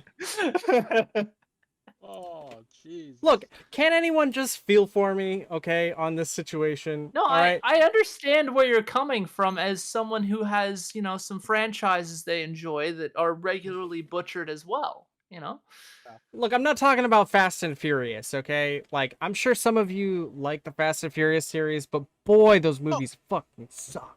They suck. No, we're just That we're- come from? Yeah, where did that come? We weren't talking about Fast and Furious either. We're just saying getting a successful Resident Evil is probably going to be harder than you expect it Yeah. to be. That doesn't mean it shouldn't exist. I just think there's a lot more more hurdles than you're just thinking it would be easy just for them to make a good movie. What I'm Like, I saying, think they're better off That with aside, making like let's a move on. series. Let's move on. I just want to Let's say move on. one thing, okay? The reason why I bring up Okay. Fast and the Furious is because it's literally a nothing series that they just it's so it's so bite-sized, it's so like consumer popcorn movie type shit. Sound like a hater to But, me. but zoom car go fast. That's Car hater talk. car foo. I don't want to see car combat anymore. I don't. You don't like Carbat? I don't want to see someone get hit with a car, like, as like a defense, in the air as two people are like colliding or whatever the fuck. Anyway, that's what they did with Because of Resident their Evil. teamwork, they can pull it off. That's what They're they did with family. Resident Evil. Yeah. If it's a movie to sell cars, okay? No. I don't even know if it actually sells cars. Those It movies sells testosterone. It does. It does sell testosterone. That is true. All right. Vin Diesel is the true Sigma male. So anyway, I think we can all admit that Resident Evil's fucked, and rest in peace. I'm sorry to everyone who loves it. Doing fine. I'm gonna apologize the on movies the suck. But, yeah. I just love how Netflix keeps investing in bullshit. That's my biggest thing. That's just what they do, bud. They put out a thing about how they're not going to give blank checks out anymore, and it's like, well, just started. It all comes back to blank check, right? Yeah, they should have watched the blank check movie. They would have known blank checks are bad. I'm pretty sure that it is just a child with a blank check at Netflix, just buying whatever they want. They probably have some algorithm Maybe. that's like, this is what people talk about on Twitter. Definitely has more than $1 million though, because that doesn't get far anymore. All right, so with that, I guess we can move on to some fighting game news. You guys cool with that? It The best part about Sure. blank check, how much was the check? Do you remember? was like $1 million. It's a Yeah, million. it's like $1 million. Yeah. On the thread about movies that didn't hold up, someone posted the Zillow listing for the house he bought in blank check. How much you think? No, what? No shot. Really? No Yeah, how much- shot. How much you think? The house No goes for fucking now? shot, dude. Probably like $25 million or something like that. $100 million? 4.5 million. 4.5? 4.5. Wow. Still would have been 4 times his check. How's it look? Did they keep it up, or Yeah, does but- it just look like no, it looks trash? way better. Are we talking about inflation though? Was inflation added in the situation? I mean, I That was like 30 years ago. was it 30 years ago? Yes, it was like 30 years ago, dude. I feel like inflation wouldn't be 5%. Like It's a lot. 20%. It's not 20%. Dude, gas was like under $1 back then. I'd have to redo the math. I'm Dude, not. I can't find the listing. Oh wait, no, here it is. Here it is. What? Okay, hold on. Let's check this out real quick. Blank check. Movie. I just linked it in the podcast. Okay, so let's see. 1994, right? Yeah. All right. So what? Okay, so Oh my god. you said it was 4 million. Yeah, 4 4.5. million. 4.5 Are you putting it in million the- in 1992. It says it's about $100 is worth about $206. $1 is worth, well, so it's like worth twice as much. Yeah, so it's The So- Zestimate it says here is almost 5 million. Yeah, so like $1 million is like over $2 million now. It's like 260. So he wouldn't be able to buy it really. Still, it would be like still, yeah. Is the water slide still there? That's what everyone was asking. I don't see it. Yeah, probably not. Unlucky. This place looks like shit. Oh my god. Did not care about it at all. They didn't care about it at all. It's just overgrown with vines. Poor I think thing. it's only 4.5 million. That's what I'm saying. It probably should have, with housing prices nowadays, it should have got up to like 20. Well, there's also no reason to believe that it would be 4.5 million in 92 as well. So yeah, it was. Yeah, we don't actually know how much it was in 92, so we don't know the real price. Actually, we could look it up. If there's Zillow, it should have like a price scale, but I doubt it goes back that far. In the movie, he bids on the house, and you know the exact price he gets the house for. Well, okay. What do you, never mind. I don't remember it off the top of my head. We're delving into blank check way too hard. I just had to see the Zillow listing. Sorry. Okay, so let's see. So first of all, we'll delve into some fighting game news here. So first off is Nickelodeon All-Stars Brawl. Jenny and Hugh Neutron and Rocko were revealed. So Yup. Like, this is how I feel about this. I love that this game is still getting content, but it doesn't stop it from being a dead game. This game kind of trash, right? But I don't even think it was, yeah. Just no voices. Fun. No voices though. That was the biggest complaint everyone had. They just wanted voice effects for their characters. Yeah. The game was kind of fun. I would have played it. I think I have a copy of it, or at least a key for it, but the animations are just so jank. The game just looks so weird as a whole. Yeah, it does. I'm like, I would really like to. I mean, I know people had made that mod, but I'm not sure if adds sound. What's that? That adds sound.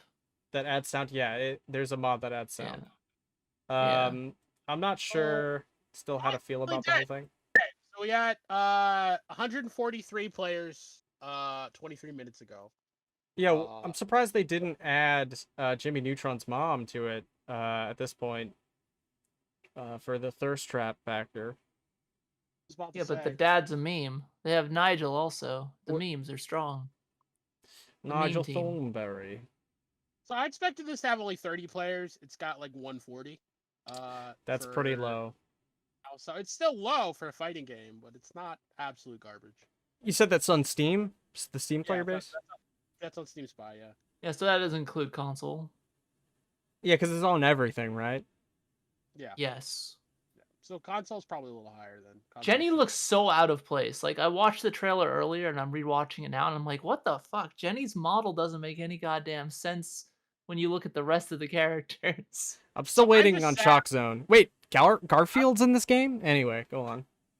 I'm just sad because, like, kind of leading into our next story, the player base for this might crater even further when MultiVersus comes out. Oh, for sure. They've just announced, because MultiVersus is A, going to be free to play, and B, I think they even announced they're going to do like an Evo tournament for it. So like, it's definitely going to get a big bump. It's going to be in Evo. So are we moving on to real quick? Or is that moving on? Yeah. Okay. Sounds like it. So, yeah, I just want to point out the fact that remember when Skullgirls couldn't even get into Evo because they said it was too new of a game? Yeah. Yeah, but that rule's been abolished forever at this point. Plus like new ownership. Pokimane owns Evo now. It's Sony. Sony owns Evo now. But there were memes about it because like basically I think she's their like liaison to either she's like their liaison to the FGC or she's the liaison to the gaming division. So people were making memes about how like Pokimane controls Evo, which I thought was funny. Yeah, I think she just think more or this less way. Shamsho was out for like a month and it showed up at Evo. Yeah. Like, obviously, they've gotten rid of that rule completely if they're letting Shamsho in when it was out for a month. I'm excited about MultiVersus, though. Definitely going to be a Shaggy main. Because, you know... Full-on Shaggy main. It's got the ultimate power. I just want to say also, shout-outs to to Purple Sharpie. I hope she gets to actually be an announcer, a commentator, sorry, at for Skullgirls. So, uh, Is Purple Sharpie a friend of the show? she is a friend. Yeah, she's a friend of the show. Cool. So Oh, hopefully she gets okay. to commentate. When I talked to her, she said she wasn't. Last time I talked to her, she said she couldn't say anything. So I'm hoping for the best. Oh. Yeah. Nice. Don't want to be Well, like that. hopefully. Don't want to be like that one guy who recently was like, you heard about the whole Fei Long story about Yeah, the, Fei Long never coming back to Street Fighter. Yeah! Oh my god, shooting his mouth off. So there was a dude who does music for, I think, Street Fighter games. I think that's his contact in the gaming industry. But suppose he started talking bullshit about how he worked for Capcom and how he couldn't say much because of his NDA, or that his NDA expired so he could say whatever he wanted. Right. And then he starts shooting his mouth off about how he thinks Fei Long's never coming back. And then like immediately, not within a day, they're like, Capcom's like, this guy's been blacklisted. We're never working with him again. And both like Capcom and the Bruce Lee estate put out things saying that it's not true. Fei Long can come back at any time. Yeah, like I don't see why he would. Anyway, he just seems like a man, dumbass. That was a good way to get yourself Big dummy energy. industry right there. So the MultiVersus is gonna be free, right? Yeah, MultiVersus is free, cross-platform, rollback netcode. Yep. We got the trifecta. Holy Trinity. Holy Trinity. The Holy Trinity, indeed. Okay, so I guess we should probably get together and play some of this once it comes out. What do you guys say? You wanna have like a night or something like that? A stream? Give it a shot. Why not, right? Game is gonna be a focus on 2v2, but there's gonna be a 4-player free brawl. So yeah, I'd be down. Yeah, I mean, there's also 1v1s. They're supporting multiple modes, but the focus is for balance on 2v2s. That'll be interesting. I would be willing to give it a try. I mean, but I don't know if it's going to be for me. I don't know. It looks pretty good. I'm willing to try anything. The Pros vs Devs showcase kind of confirmed my thoughts of them slowing down like the trailer for the game, because it plays much faster in that showcase than it did in the trailer. Oh, does it? I'd say it's very comparable to like Smash Ultimate in speed. I wouldn't say it's Smash Ultimate in speed, but what would you say in comparison? It's like probably like Brawl in speed. Okay, Brawl. Right. Yeah. Okay. Yeah. I mean, it looks. But pretty... they made it look really slow. They made it look like, swinging through freaking molasses. Yeah. It does look pretty interesting though. I mean, I'm kind of I can't wait. The teamwork aspect's pretty cool. Yeah. I'm interested to see where they go with this. Let's see. I want to see more characters, because apparently the only tank in the game right now is Wonder Woman. Not even Superman? Nope, Superman's a brawler or whatever the hell they classify him as. I mean, I feel like this is I mean, Superman must be taking it easy, because he obviously should win everything. Just jobbing today. Obviously. So wait, Shaggy is Ultra Instinct Shaggy in this, right? Oh, but I wonder if that's like kinda. He's weird. He's got some like. So there was an episode of Mystery Incorporated for Scooby-Doo, where Shaggy basically like became a badass through hypnosis.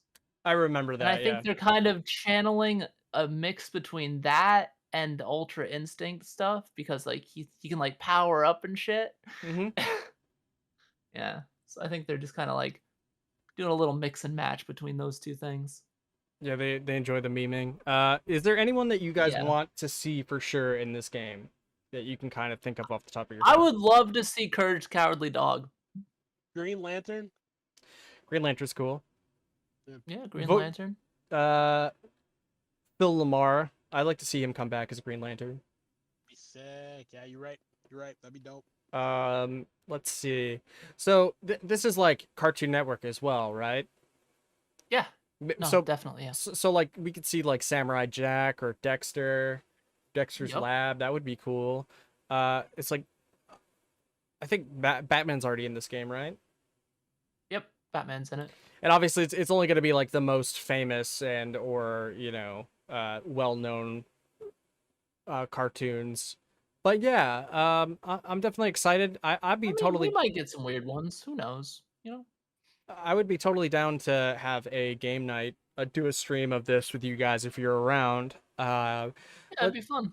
Let's see. So, moving on, Moving on. Capcom to release multiple major new titles in March 2023.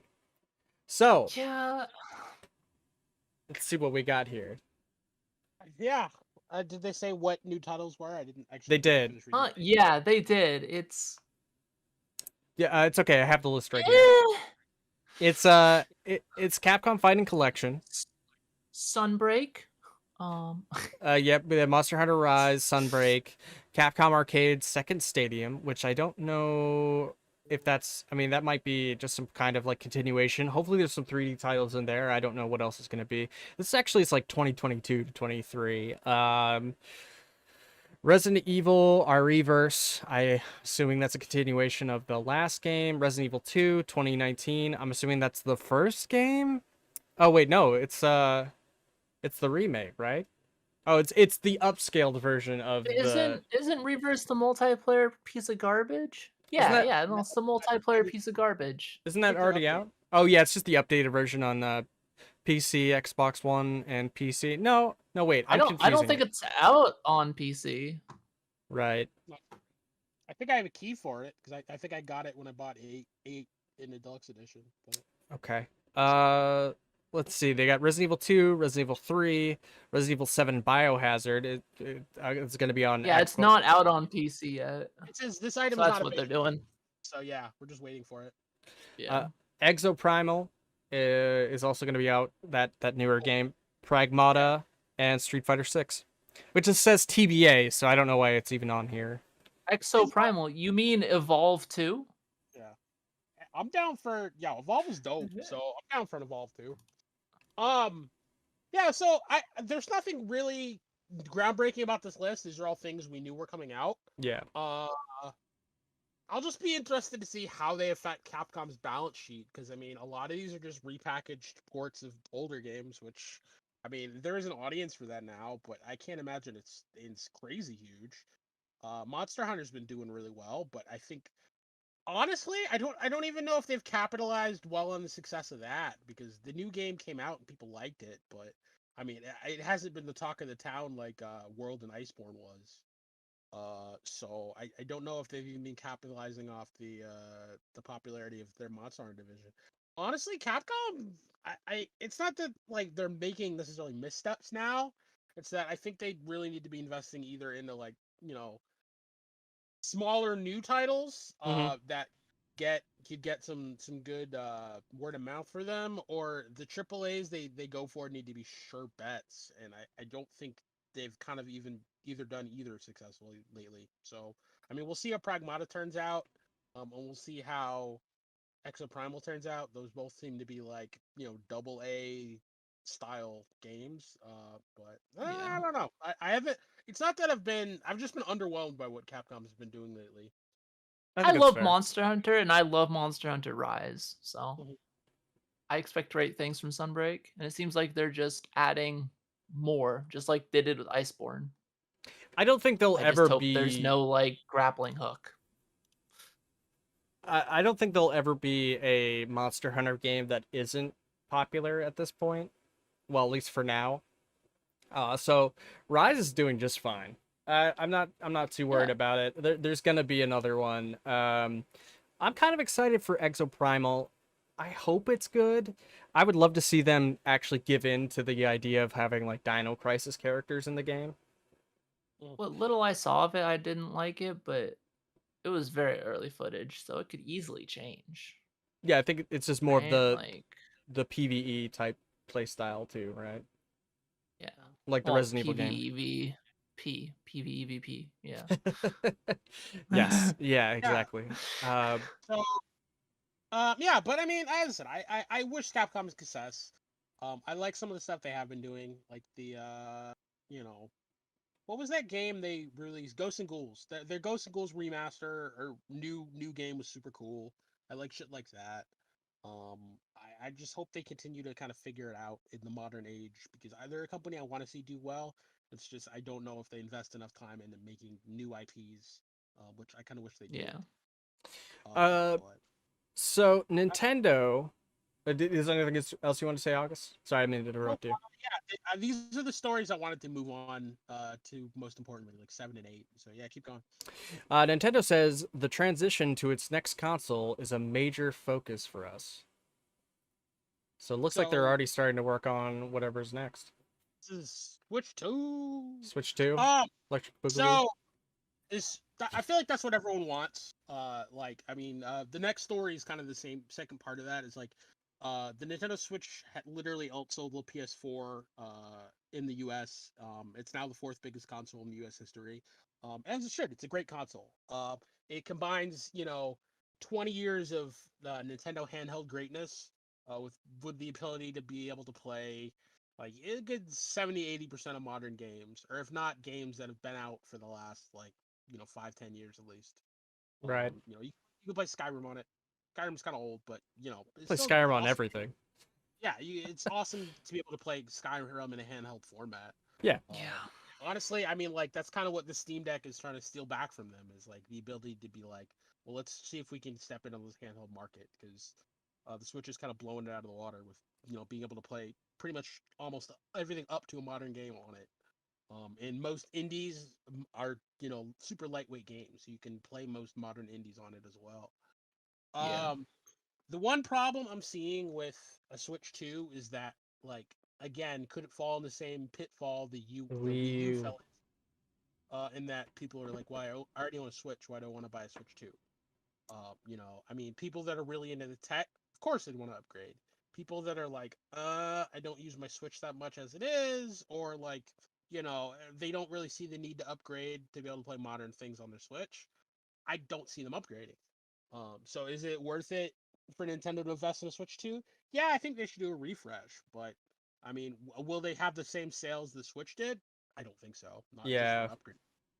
It says Um, it's about 2 years away from actually uh releasing. Switch successor is at least 2 years away. Yeah. It's 2 or more because Nintendo says that the Switch is currently in the middle of its life cycle. Yeah, I was gonna say it feels way too early for them to come out with a sequel. I mean, other than Yeah. an upgrade. it's older than the Xbox Series X and Series S, and it's older than the PS5. You don't. I think they're announcing it because like there's so much criticism of the hardware in the Switch. Yeah. They want to kind of like quell the voices that are being very loud about that right now. Be like, yeah, no, we got something coming. It's okay, guys. I This wouldn't be In surprised 3 years. to see if this was just a backwards compatible like upgraded version of the Switch. I mean, well, I mean, yeah. you also have Nintendo being Nintendo in that they never don't want to make a profit on hardware. So, well, sorry, what were you saying about? Oh no, I was just saying that like I would be shocked if this was like I think this is going to be the 3DS. I think that's what they're going to go for. The DS. Which I know But I you're mean, worried about that being a pitfall. yeah. Well, I mean, a refresh will be cool, but at the same time, it's like you have to wonder if Nintendo's a little bit pigeonholing themselves in the fact that like they'll always just be the handheld console, which will play anything that's lightweight, Hmm. but won't be able to get beyond that. I mean, because Yeah. essentially, like that seems like the end state of their company. Because until they're willing to be like, we're gonna make a serious console again, which it doesn't seem like Nintendo's interested in, I they mean, could they just doubled down on that by putting in literally like a phone processor and a phone graphics card into the Switch. because Like, they're the guys, come on. yeah, because they're the only company that just like mandates they need to make a profit on hardware, where none of the other ones do. I That's why mean, they Nintendo makes a profit on everything. Like, yeah, think how long it takes for like an average Nintendo game to actually go down in price. Some of them go. A lot of them go up in price over time because they Some end up on. never. Like Yeah, it's go ridiculous. go online and try to find like an original GameCube copy of Melee. They'll probably be like $100. Oh well, yeah, of course. But Um, I mean, like during the actual like generation of agreed. that console, think about like Mario Odyssey. It's been out for years now. Yep. It still hasn't gone down in price. Yep. They Same still with want $60 for that shit. same with the Mario parties. At most, you can find them for like $10 less at like a Walmart or something. Like Like, Breath of the Wild finally went down to like $40 or whatever. yeah, And Oh that wow. happened recently. yeah. It's I want Nintendo to release another console. I would love it to be better. It's just that like I don't know if I I can don't think ever we're see. gonna get it. I just don't know if I can ever see Nintendo trying to do something like Yeah. we're gonna release a VR mode or a VR console. Like you saw how quickly like the Labo just disappeared into nothing. Because it I was mean, that was basically just a bunch of fucking cardboard. So I mean, of course it it was, disappeared. it's like a glorified tech demo. But like meanwhile, like even PlayStation is investing in VR. Xbox Yeah. probably will. I don't know what Microsoft is really deciding to do the VR space yet, but I'm sure they'll come up with something. At its And core, Labo was brilliant. Nintendo just put some fucking cardboard and like stitched some shit onto it. And they're like, all right, here you go. Give me $70, please. For some no, cardboard. the Labo was smart. I'm just kind of sad they didn't keep going with it. Like I think they wanted it to be a cardboard toy. It didn't realize the potential to be like, okay, let's actually just remaster all of our old first-person games and just have them in like VR mode. I think they Uh, were just too greedy with it. yeah, They I made think. the Labo stuff too expensive. Because Well, they at the think. end of the day, it's literally just cardboard. Yeah, well, that's what I'm saying. They think like a toy company and not like a video game company, and I think that's always been the biggest thing holding them back. Yeah. I mean, even toy companies like kind of side glance to Nintendo, like, really, guys? You're selling cardboard for like $70? The Wish we kits had thought of that. The kits now are even more expensive. I looked at a kit the other day because I kind of want to try it out, and it's like 120, and I'm like, I don't want Yeah. to pay 120 for that. I want to try it, but I don't want to try it that bad. Meanwhile, like there are third-party headsets that essentially you can like put on your face for like $30. Now, will you have the Labo games? No, you probably have to crack your Nintendo for it, but you can do it. Mm. But yeah, I mean, as I said, one of the other articles I found about this started talking about how essentially their new strategy going forward was try to blend hardware and software, which I take it to mean there's just going to be more subscription tiers, and it's going to go farther in their catalog. Like there will eventually be a GameCube subscription tier, there will eventually be like a Wii subscription tier. And while I don't hate that, because Mhm. I think it's a cool idea, I'd rather they just sell me the games outright. But if you're gonna do Yeah. something like that, be innovative. Like Nintendo really needs to go the distance in upping that. Like there needs to be a dedicated voice chat. That's good. It's not garbage. There need to be dedicated net play. That's good. That's not garbage. They need to like set up so like, how sweet would it be to be able to play the original Pokemon stadiums, like the mini games online versus your friends? You know what I mean? Like I they need to mean, invest. go They on. need to invest. They need to invest really heavy in like making like a good online infrastructure if they want to actually be a place where people want to play even their old game going forward in the future. Because I mean, COVID showed us that the future of everything is being able to also play it online. I agree. Um, so I guess that kind of like adds on. I don't know if anyone else had anything to add to that, but I mean, I guess there's like a little addition to this story. We can continue. Quintessence, do you have anything else you want to say? I mean, some Nintendo's just so far behind. Very Dinosaurs, I dinosaurs from the question future, if they Doc. should even still be a hardware company. They shouldn't. They're just banking on those IPs. But the thing is they yeah, shit. Actually, you At might the be right. very Yeah, least, they yeah, you might shouldn't be be right. like a console company. Yeah. Like they can keep their handhelds. Their handhelds are bangers. I think they It's should just fine. have handhelds. I don't think they should go But back into consoles. I don't know if they should bother competing in like the actual consoles if they're not willing to put in the effort. Like, we Like, don't even have fucking Discord available on Switch. yep. Even just like something little like adding the ability to use Discord on Switch would help in massive amounts. Does Switch even have a Twitch app? No. Like, I I don't think think it so. didn't No, have I the don't Switch think app for a so. long time. Yeah, craziness. It's Um, finally got Netflix. Yeah, I was gonna say, It just got finally Netflix got the other day. Netflix. that's shit. Like, I don't know, man. This is a shit show. I honestly, but to It's sad. I think to add on It's to that, sad. I don't I can see where your concern is, and I think that I personally think that they should become a software company. I mean, realistically, all consoles have like maybe one generation left in them before people start playing PC. Maybe two, yeah, Me too. if we're lucky. I mean, depending on how things, move on. I mean, essentially, It is the future, especially when VR kicks off.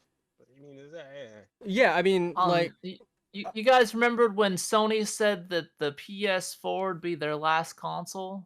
did they say that? I don't They remember that. did. They did. They thought cloud was the future. I mean, think about it. Like, how could That be the didn't work future out.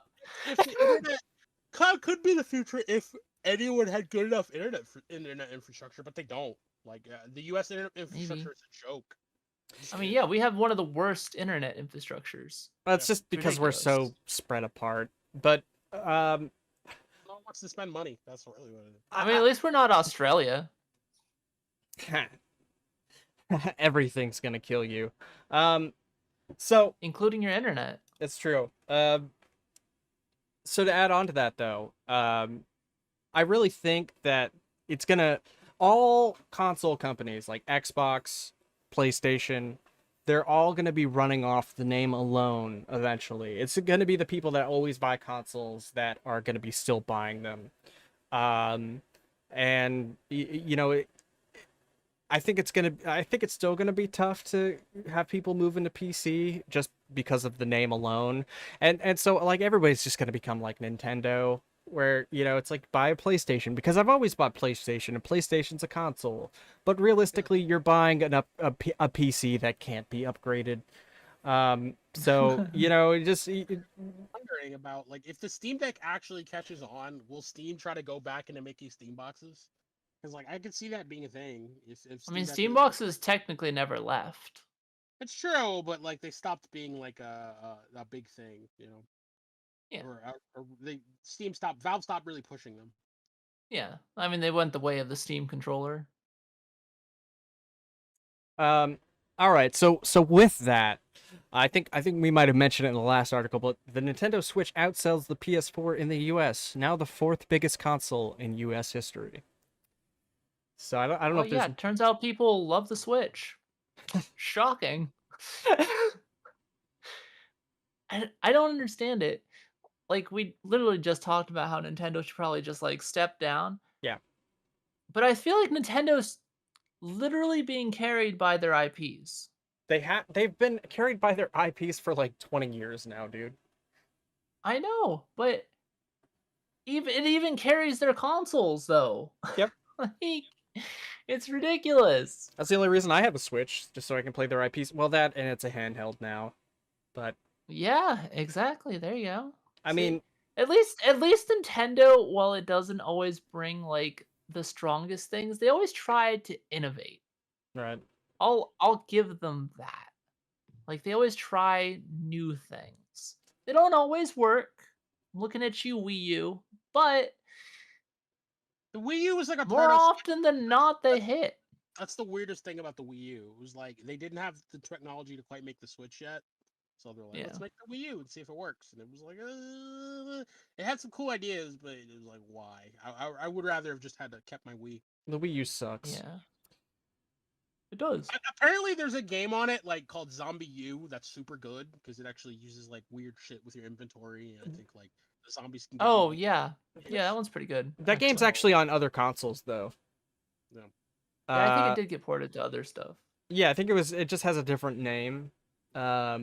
obviously, because it can't be Zombie U. But yeah, no, Obviously. the Switch is great. I personally think that Nintendo should stick with handhelds. I think that they have a better bet staying in that lane opposed to like Xbox or PlayStation. They could make handhelds, and they might. Who knows in the future? But those really haven't panned out as well for them as Nintendo has like had an iron fist over the handheld market. I mean, who else is there? I mean, other than maybe Steam. I mean, what are you gonna say? Like the I don't know, the Game Gear, the Sega Game Gear. Sony ran away. Sony they're like, fuck it, we're out. Yeah, they just We can't. straight up gave up on the Vita. And there's really no reason to like ever buy a Vita at this point, other than maybe like a few titles. Modding it. Yeah, modding it, playing retro games. But why would you do that when you have a Switch and you could do the same thing and it's more powerful? I don't know. You can get Vitas for like $50 right now. You can? Cause yeah, I saw one for sale for like $50. That's not bad. I mean, like, was it used? Oh, of course. Okay, well, Yeah. I'm talking about like fresh out the box. Oh, fresh out the It's box. like probably around $100. Probably more than that. Fresh out the box. But anyway, did anyone check out the Creator Clash? I actually pulled up the live results here. Did anyone check it out? I watched the fight of Aaron Hansen and Harley from Epic Mealtime, as well as I saw the fight of Hundar from Couch Shop versus AB from H3H3. And so the Hundar fight actually almost resembled boxing. Like it kind of looked good. Yeah. The Aaron Hansen fight was like, oh. Yeah, I should have spent more time in the gym. That was very bad. It was very sad. That was not a good fight. But I mean, I still love Aaron. Aaron's a great guy. Harley outranged him, as well as was also in better shape, even though they're about the same size and weight. Oh, no, like Harley was way bigger than Aaron. Like there was some Harley weight class looked like mismatches. Okay, yeah, so I might be wrong about the weight, but I mean, Harley looked like he actually had muscle there, whereas Aaron just looked big. But yeah, I mean, that wasn't a good fight anyway. But the AB Hundar fight was actually pretty good. I didn't see the female fight, but from the clips I saw, it looked actually pretty good too. I saw Minx versus Haley. Yeah, did it look good? It looked good from the highlights I saw. It was pretty good. Minx is just kind of psychotic. Yes. She's just grinning and smiling, and the like more she gets punched, the bigger her smile, and I'm like, oh Jesus. She's just stacking like her bloodlust. True yandere status. Yeah, no, like it was lower HP is more damage. There was some great shots of someone just getting punched in the face with like a full smile, and I'm like, that was creepy. But yeah, no, it looks cool. I don't know, man. Like I originally thought this idea was really stupid. I want to say it's still really stupid, but it was actually entertaining, so I can't hate it. They fucked up all the weight classes. Yeah, I want to hate it. Oh yeah, the heavyweight class was dumb. There was like a 70-pound split at one point. It was iDubbbz versus Dr. Mike. Dr. Mike. That was fucked up. Yeah. But, did you guys want me to read off the actual matches real quick, just so we can kind of like? So it was Dad versus Matt Watson, Ryan McGee versus Alex Ernest, Internet Comment Etiquette versus DJ Welsh, Yodeling Haley versus Justin Binks, I Did a Thing versus Odd One Out. The Odd is Out. Michael Reeves versus Graham Stefan. Hundar versus AB from H3 Podcast. Haley from Epic Mealtime versus Aaron Hansen, Game Grumps fame. Harley. Whatever. Harley. iDubbbz versus Dr. Mike. Yeah. Most of these fights ended in TKO. I want to say also that these were not amateur fights for the most part. I think those were all pro boxing fights, which, let's face it. Boxing, this is making boxing look like a joke. I mean, I kind of blame You know, the what's up? They didn't want people to actually get hurt, and so that's why the TKOs It's were not.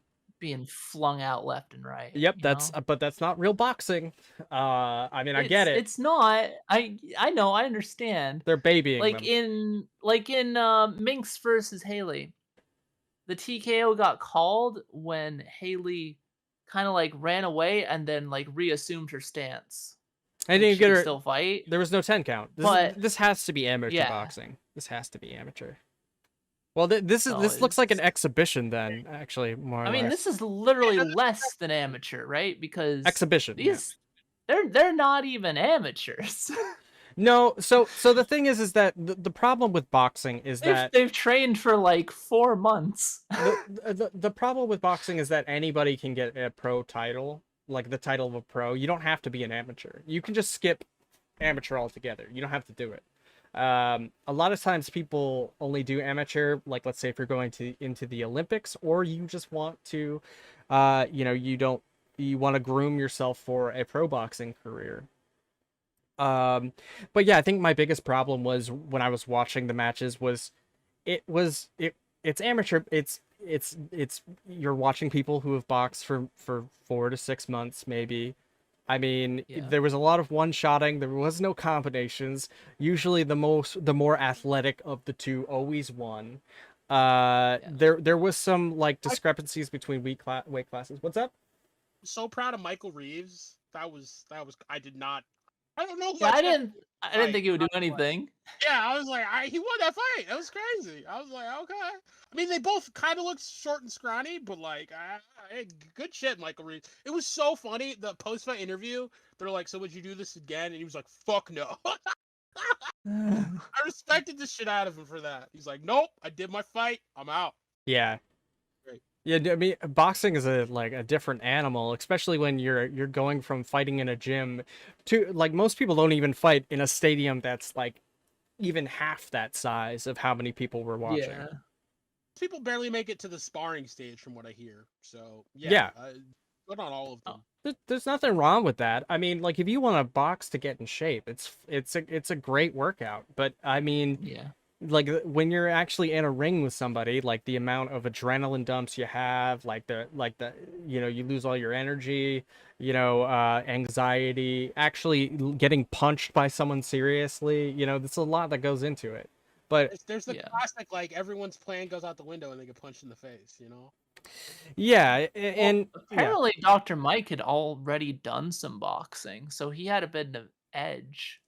Well, Dr. Mike was also like he's a physical specimen, and like I said, Oh yeah, he's ripped. yeah, he's ripped. And 9 times out of 10, it looked like pretty much anyone who is the more athletic, you could usually always guess like that guy's gonna Yeah. win. Like even Props to IDub for hanging in there though. Yeah, props yeah, to AB also for getting some good shots on Hundar, even though he ultimately lost. yeah. I mean, I mean, And I then was Haley versus Minx. Minx was bigger, meaner, and crazy. yeah. So I'm saying it's like there it just didn't look like it looked like people just I don't know, kind of scrapping, and then once they kind of got Yeah. like a little hurt or dazed, then they just like they stopped the fight, which is why They there's so called many. it. Yeah. Yeah, there's so Yeah, many it's- TKOs. Yep. Not to mention they let them have a 5 round. Everyone had 5 rounds instead of 3. If those were 2-minute rounds. two, yeah, this okay. 2-minute rounds instead of 3. Yeah, Yeah. it's 2-minute rounds instead. Well, yeah, it's 2-minute rounds instead of 3. I think like it varies between boxing, but like Nobody but Dr. Mike would have survived like the 3 minutes rounds. Everyone would just be like, well, yeah, you could tell, but like most of these people by the second round they were already gassed. Like it was yeah, pretty exactly. bad. Yeah, completely. Yeah. I hate to be the snob, the boxing. I'm not saying snob. I would fare any better, but No, I'm not saying I would either. But I mean, like I would. I don't know. There was also a professional undercard, which is kind of ironic. But I'm not familiar with either of these boxers. But yeah, I was watching halfway through it before I started the podcast, and I'm excited to see some more matches. So I'm a bit I sad. recommend Minx versus Haley. That's literally the next fight. It was probably one of the best fights. Yeah, that's the one I want to watch too. Unironically.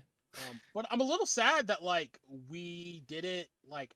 So, was there any reason they made it like a boxing match as opposed to like an MMA fight? Because I'd rather be an MMA. Fight. MMA is Because- more dangerous. no, it's not. It's not more dangerous. It's actually safer. it is. No, it's not. Well, I mean, For it's inexperienced people?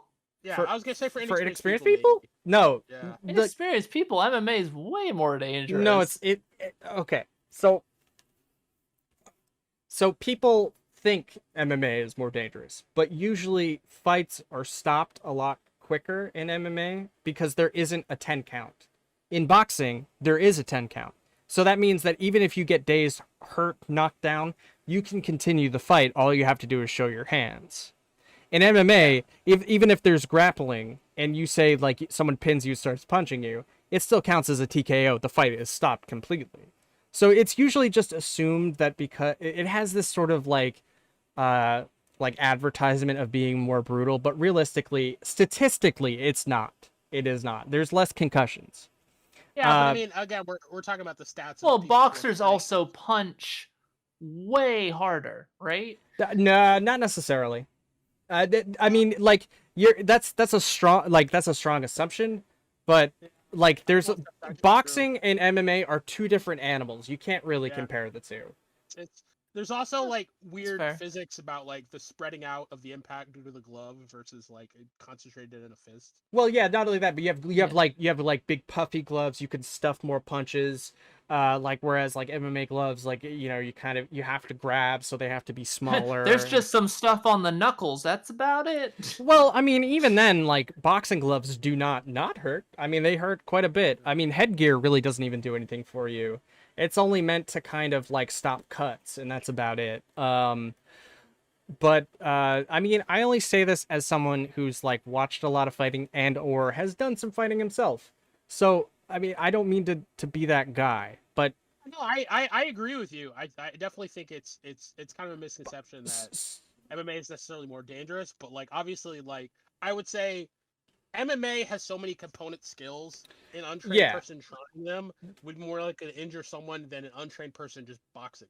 Because like an untrained person doing submissions, you can actually kill somebody. An untrained Yeah, person exactly. That's where I'm at. So, okay. So here's how the submission thing works. Okay. So their referee will stop a fight if you're in a submission, because all referees that are MMA referees are trained to understand and recognize them. I only know this because I've met referees from the sport. And so like let's say somebody chokes you, right? You're not going to die from being choked in an MMA fight. Okay? So when people pass out, there's still quite a bit of time before somebody actually dies. So like in a movie, you know how like you see somebody grab somebody by the throat like this and they like pass out and like, oh, they're dead. That's not how choking actually works. That's how people think choking works. So the thing is that person in like once they just pass out, right? They're not really dead. They're just passed out. That's it. So but it's a movie, so it's like really exaggerated, and most people don't really know how choking actually works anyway.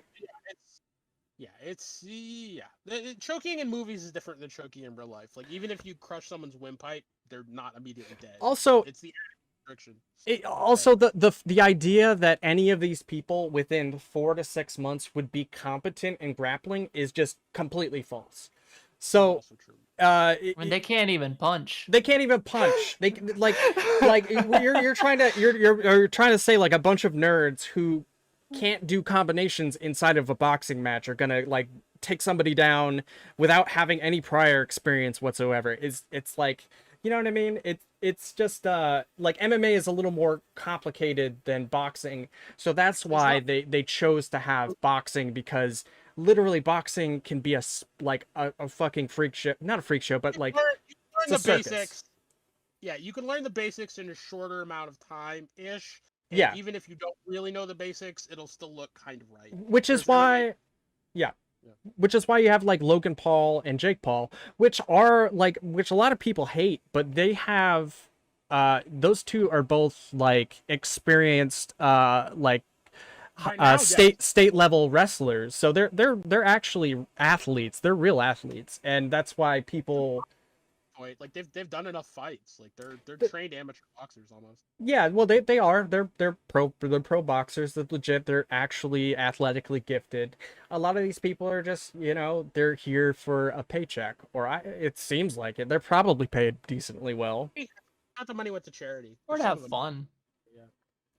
I don't. Some of these people look like they had no fun whatsoever. But Yeah. I mean, yeah, that's fair.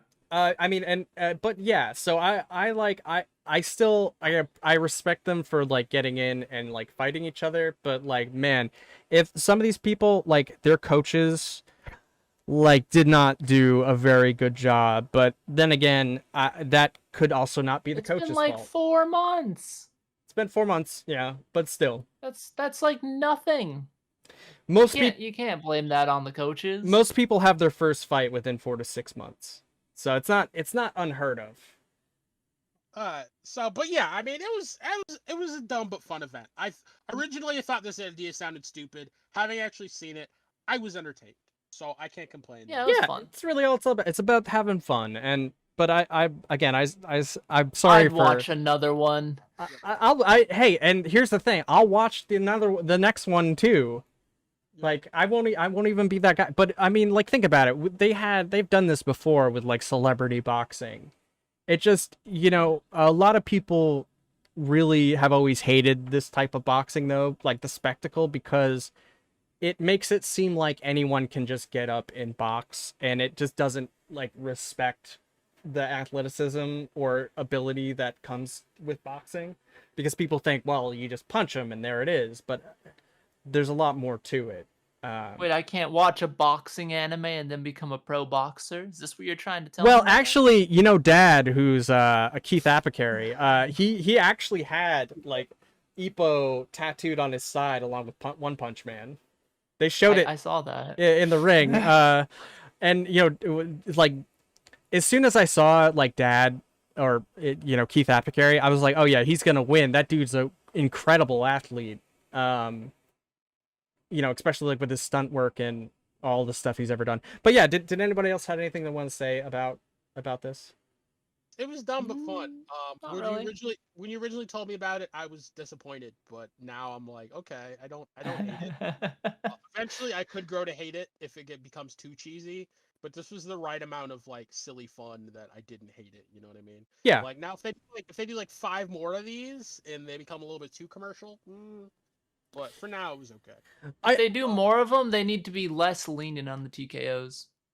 Yeah, I mean, obviously like they were really kind of trying to conserve. She stumbled. Well, that's it. TKO.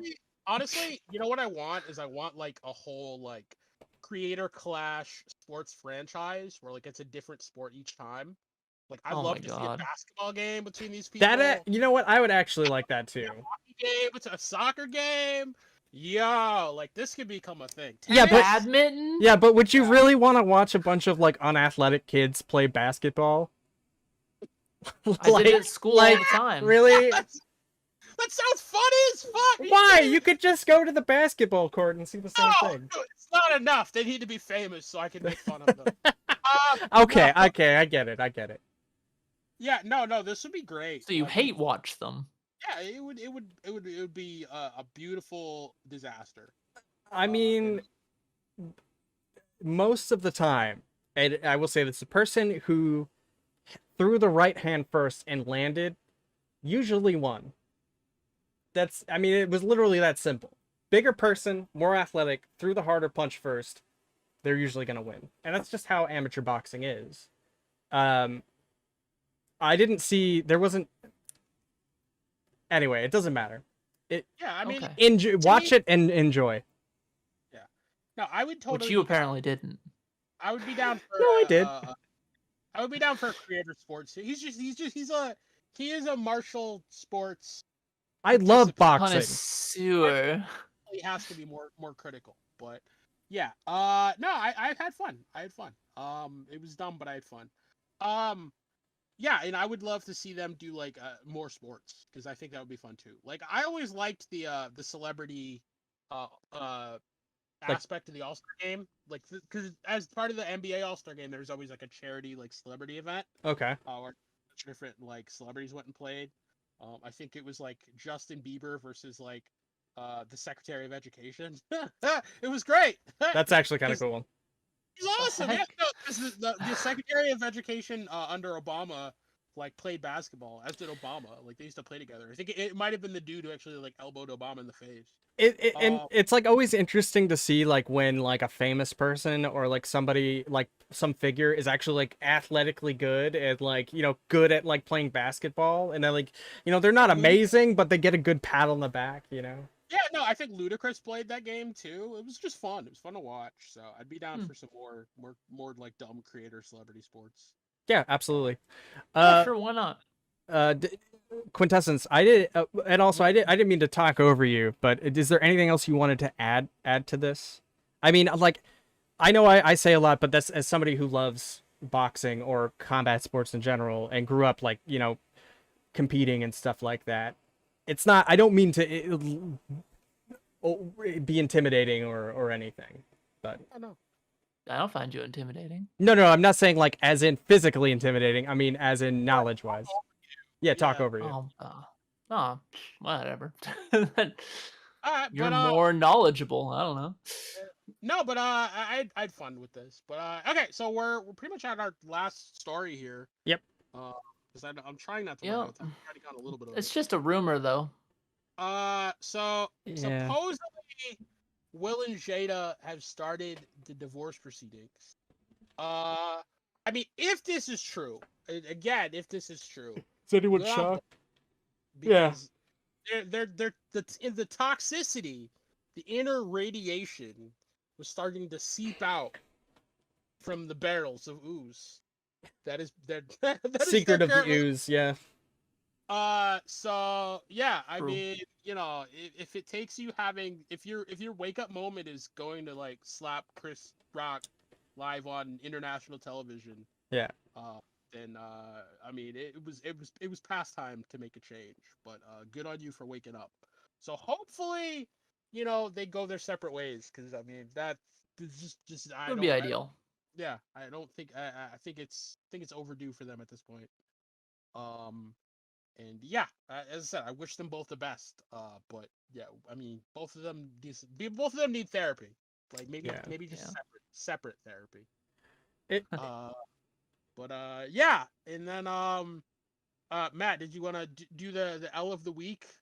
Or it's more of the cringe of the week, really. I don't even know if it constitutes an L.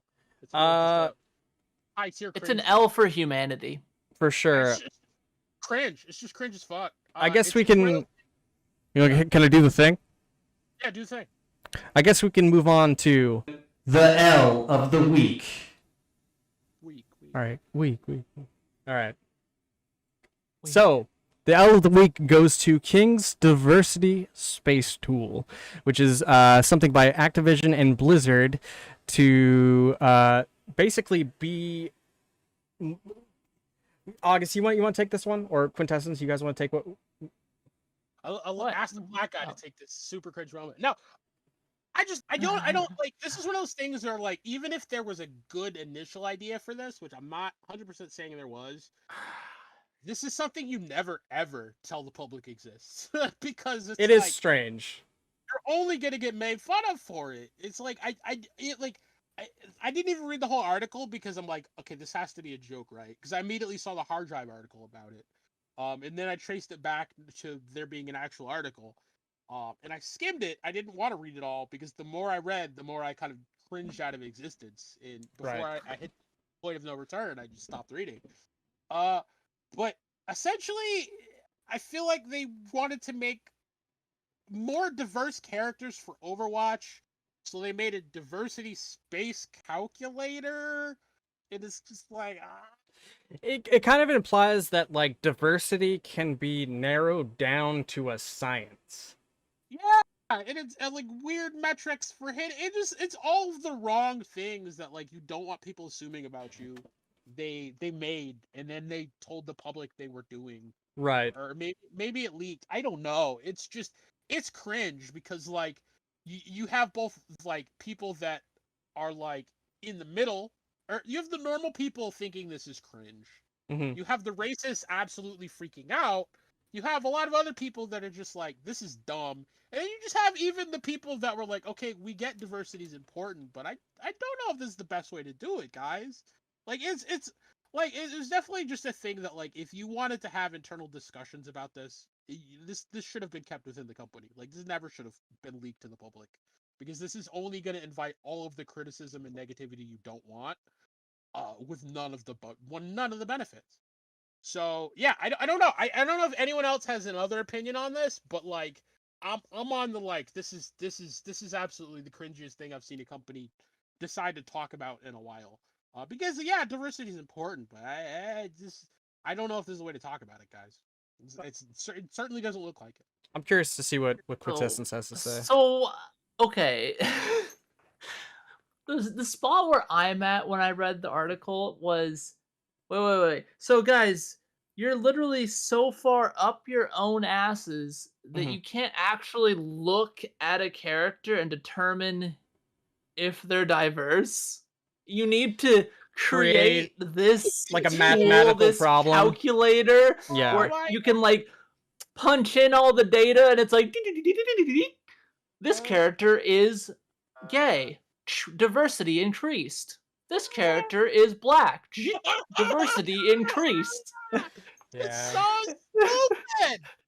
It's so stupid. Like I just don't understand. So Blizzard is just so lost. yeah, they feel like they're Yeah. really out of touch. Seeing a company I used to love just fall to pieces is both heartbreaking and hilarious. It's so accurate. Like how lost do you have to like this is like the tech bros solution to diversity.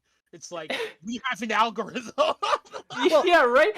We can't actually look at characters and think about them. We'll just run it through the algorithm. See, that's what I'm saying. Is like, are they saying that like maybe because like the majority of people that work in the field, I think this is what they're saying. The majority of people that work in the field are white, so therefore white people don't understand diversity, and or like even the idea that like, well, this is going to be a suggested thing of diversity and at the beginning of a creative process. And does that mean if they don't use it that they will be considered racist because of that? And then like I like it's not even that the initial idea was bad. It's that it was like I don't. It seems like why do you need a weird, program for that? Yeah, that's what I'm saying. It seems like such a weird top-down way to do it. Like, why don't you just like I don't know, think outside the box, or like hire maybe hire a diversity consultant, or like I don't know, look outside your window. This is like literally. Blizzard, Oh no! Blizzard actually modified this article. They did recently. Yeah, because before when I linked it, it actually had some pictures. Like it showed an example. Yeah, the of, graph thing that was like off to the Yeah, side. the graph thing. It had who was it? Overwatch. Anna. Yeah, it had Anna. It had a picture of Anna, and then it had like all these like little blurbs about her, and it like showed like a little graph like pointing in different directions for like the diversity and like the increases to diversity and the decrease to diversity. It's like, oh, she's a woman. Diversity up. Like And also, like, and they scrubbed it. They scrubbed it from the article. Guys, again, yeah, it's not even so. Like there are things that a lot of artists and studios do when they're designing characters, where they like pick color palette wheels or pick other things, or like and like I could see how this would be an interesting like maybe prototype tool. Obviously, it needs more work to like get a basic idea of a character. But I'm like, the minute you talk about it, the minute you let other people you guys know you're doing this, you're just gonna get pooped on by everyone because it sounds very cringe. yeah. Like I get what you're trying to do, but this is the cringiest sounding way possible to do it, and it should not have been talked about. Like it should have been like hush hush top secret. If anything else. Doesn't this 'Cause also delve into like racism too? Because you're saying like this is what makes like a black person, or Aha, here we are. you know what I mean? Found it.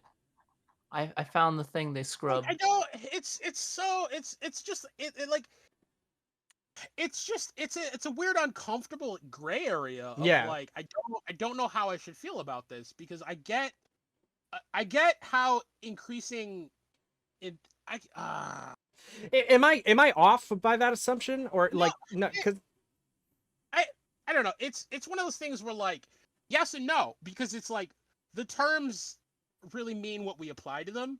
So yeah, if they're applying to them certain like stereotypes and connotations on their own beliefs, then yeah, it absolutely does become cringe. And more cringe, it becomes kind of like stereotypist. yeah, Uh, yeah, exactly. and I don't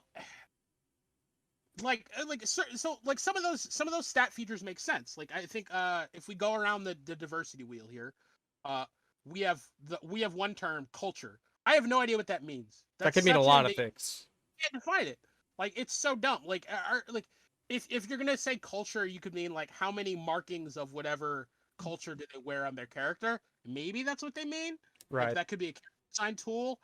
If you're just meaning it as like culture, like that could be very weird. You know what I mean? Like I assume they just mean as like as part of their like costume. You know what? How much culture? Like whether or not they have tribal markings on their outfit. They could mean it that way. But then again, Okay. you know, a bunch of other stuff.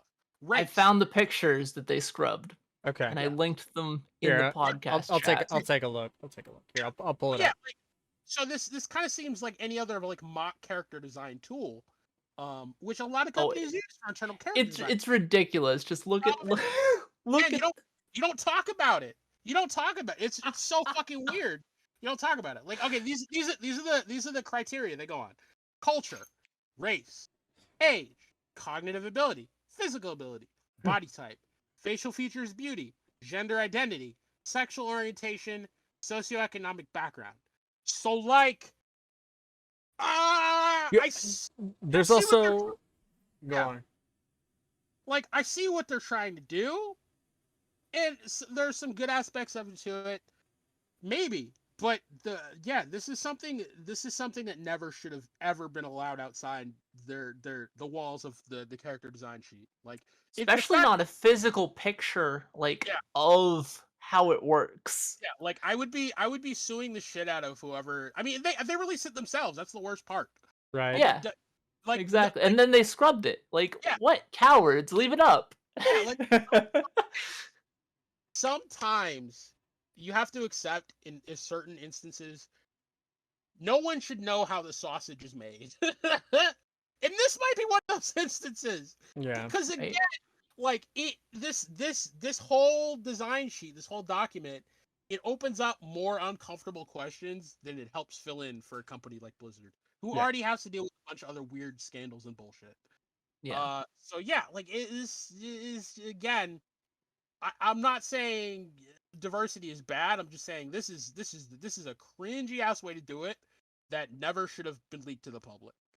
But I don't know, man. Well, there's other things out there that could It probably hurts my brain. are they trying to also? Doesn't it mean that they're just basically trying to like white knight themselves in a way too? Like, why is it that they? know why this was released. I don't know what to talk about. If I were this company, I never would have let this picture see the light of day. So I don't know. Like maybe that like they want diversity points and they're kind of fishing for brownie diversity points. Oh, that's what they're doing, 100%. Which Yeah. is also kind of dumb and bullshit. But like, Yeah, why wouldn't you just be? Why does it have to be publicized? Why wouldn't you just do what Why do you need think a you should do? tool? Why do you need a tool? Why Because- can't you literally just look at a character Why and be like, couldn't- yeah, no, that's Why a best couldn't you character." bring someone in who has a degree in race theory and then just do like work with them? Hold on. I'll do it for free. Go ahead, August. I can't hear you, August. Sorry. So were Your you your noise gate is actually like a little too high. Not gonna. I think. let me see if I can turn it down. Yeah. Ooh. I feel like it's just not out of the realm of an average person to look at a character, look at what that character is about, and be able to determine if that character is quote unquote diverse enough. Well, like maybe not. I don't know. I mean, they should be able to do better than. Yeah, it's just such a weird like. It's. I guess a lot of people are. I don't. It's so weird to see a graph of something like this. Yeah. Because it seems Right? very qualitative. So seeing like a physical graph of this is just like I don't. What do any of these data values mean? But yeah, I Move mean, the points on the little circle. I The don't know. diversity circle. The diversity circle. But like, on the one hand, Blizzard's Overwatch characters are super diverse. I got to give them points on that. I mean, if they've been using this tool like this all along to get the character spread they've had, I'm actually kind of impressed. But at the same time, I think Blizzard, the Overwatch creators confirmed that they didn't use the tool. Okay, well then I don't know why it popped up now then. Also, but yeah, is it like I don't know. The diversity tool was developed by teams working on Call of Duty Vanguard. Is it supposed to be offensive? Is it the idea to avoid like being offensive that someone of that same diversity didn't create that character? Is that like also what? I don't think so. No, it's just I think it's their way of trying to like quantify diversity so they can make more of it, which is like I don't know how I feel about that. I really don't. There's a lot of cringe to that, in that you think a diversity can just be a metric you throw on a dartboard and be like, okay, they need to up the diversity quota, and we plug some things in and poop out pops a more diverse character. Like that's a little weird to me. That's a little suspect. I think Calculating. that kind of misses the point. I think. Maybe. But Sure. who am I to say? I don't know. But yeah, this is just Blizzard weird. hella cringe. That's all I gotta say. This was just weird. This was like an unforced error, or like not unforced error, but like some unforced cringe that nobody needed.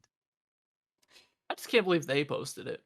Yeah, I could see it being leaked. Yeah, but they were just proud of it. They're like, no, this is awesome. We've been working on this, guys. And then immediately, like the Overwatch team's like, wait, we didn't use this tool. Don't rope us in with that. It's like whoa. Yeah, hold up. if they'd stop for a second to like ask any diversity consultant, they at least would have been like, okay, well, hold on a second before you release that. Let's have a press release about diversity and why we think it's important. Like soften the blow, something, but don't just release it and then expect pats on the back. This is a little weird. Well, like your algorithmic diversity targeting algorithm is a little sus. I mean, they probably thought they'd be applauded. They're like, oh, they're bringing diversity, but then everyone's like, I mean, they are, yes, correct, but why can't they actually just literally make their own diverse characters instead of using some kind of algorithm to decide if something's diverse? It just seems very, very sus. They also didn't they say that they had been working on this for like over 10 years or something like that? For like a long period of time? Yeah. I don't think so. They started work in 2016. Yeah, that's a long time. Yeah, it's been a while. To make an algorithm? Algorithm. So apparently it was used in the early times for COD Warzone. I mean Vanguard. COD Vanguard. Like I can't think of a more diverse game than Call of Duty. Proof. All those brown-haired 30-something males. White males? Indeed. This Anyway. is just definitely a gaming facepalm moment.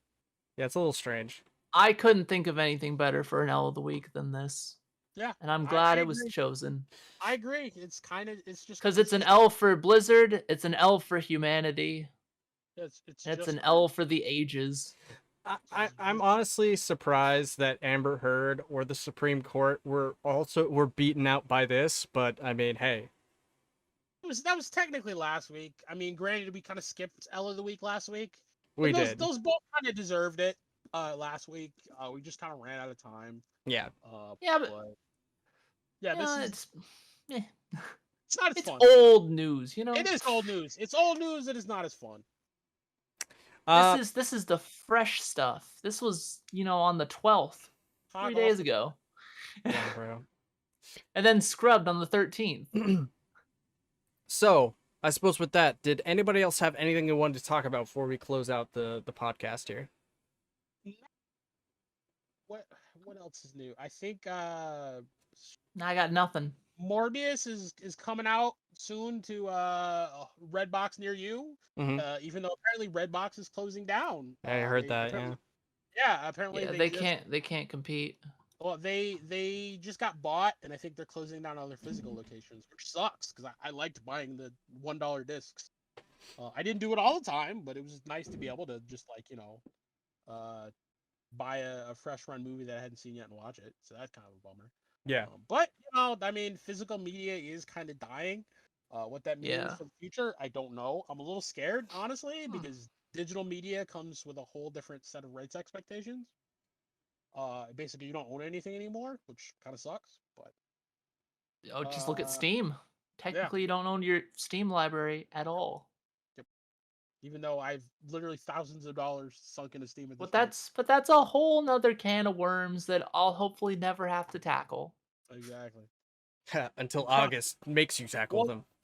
We'll burn down Valve's office when we get to it, right?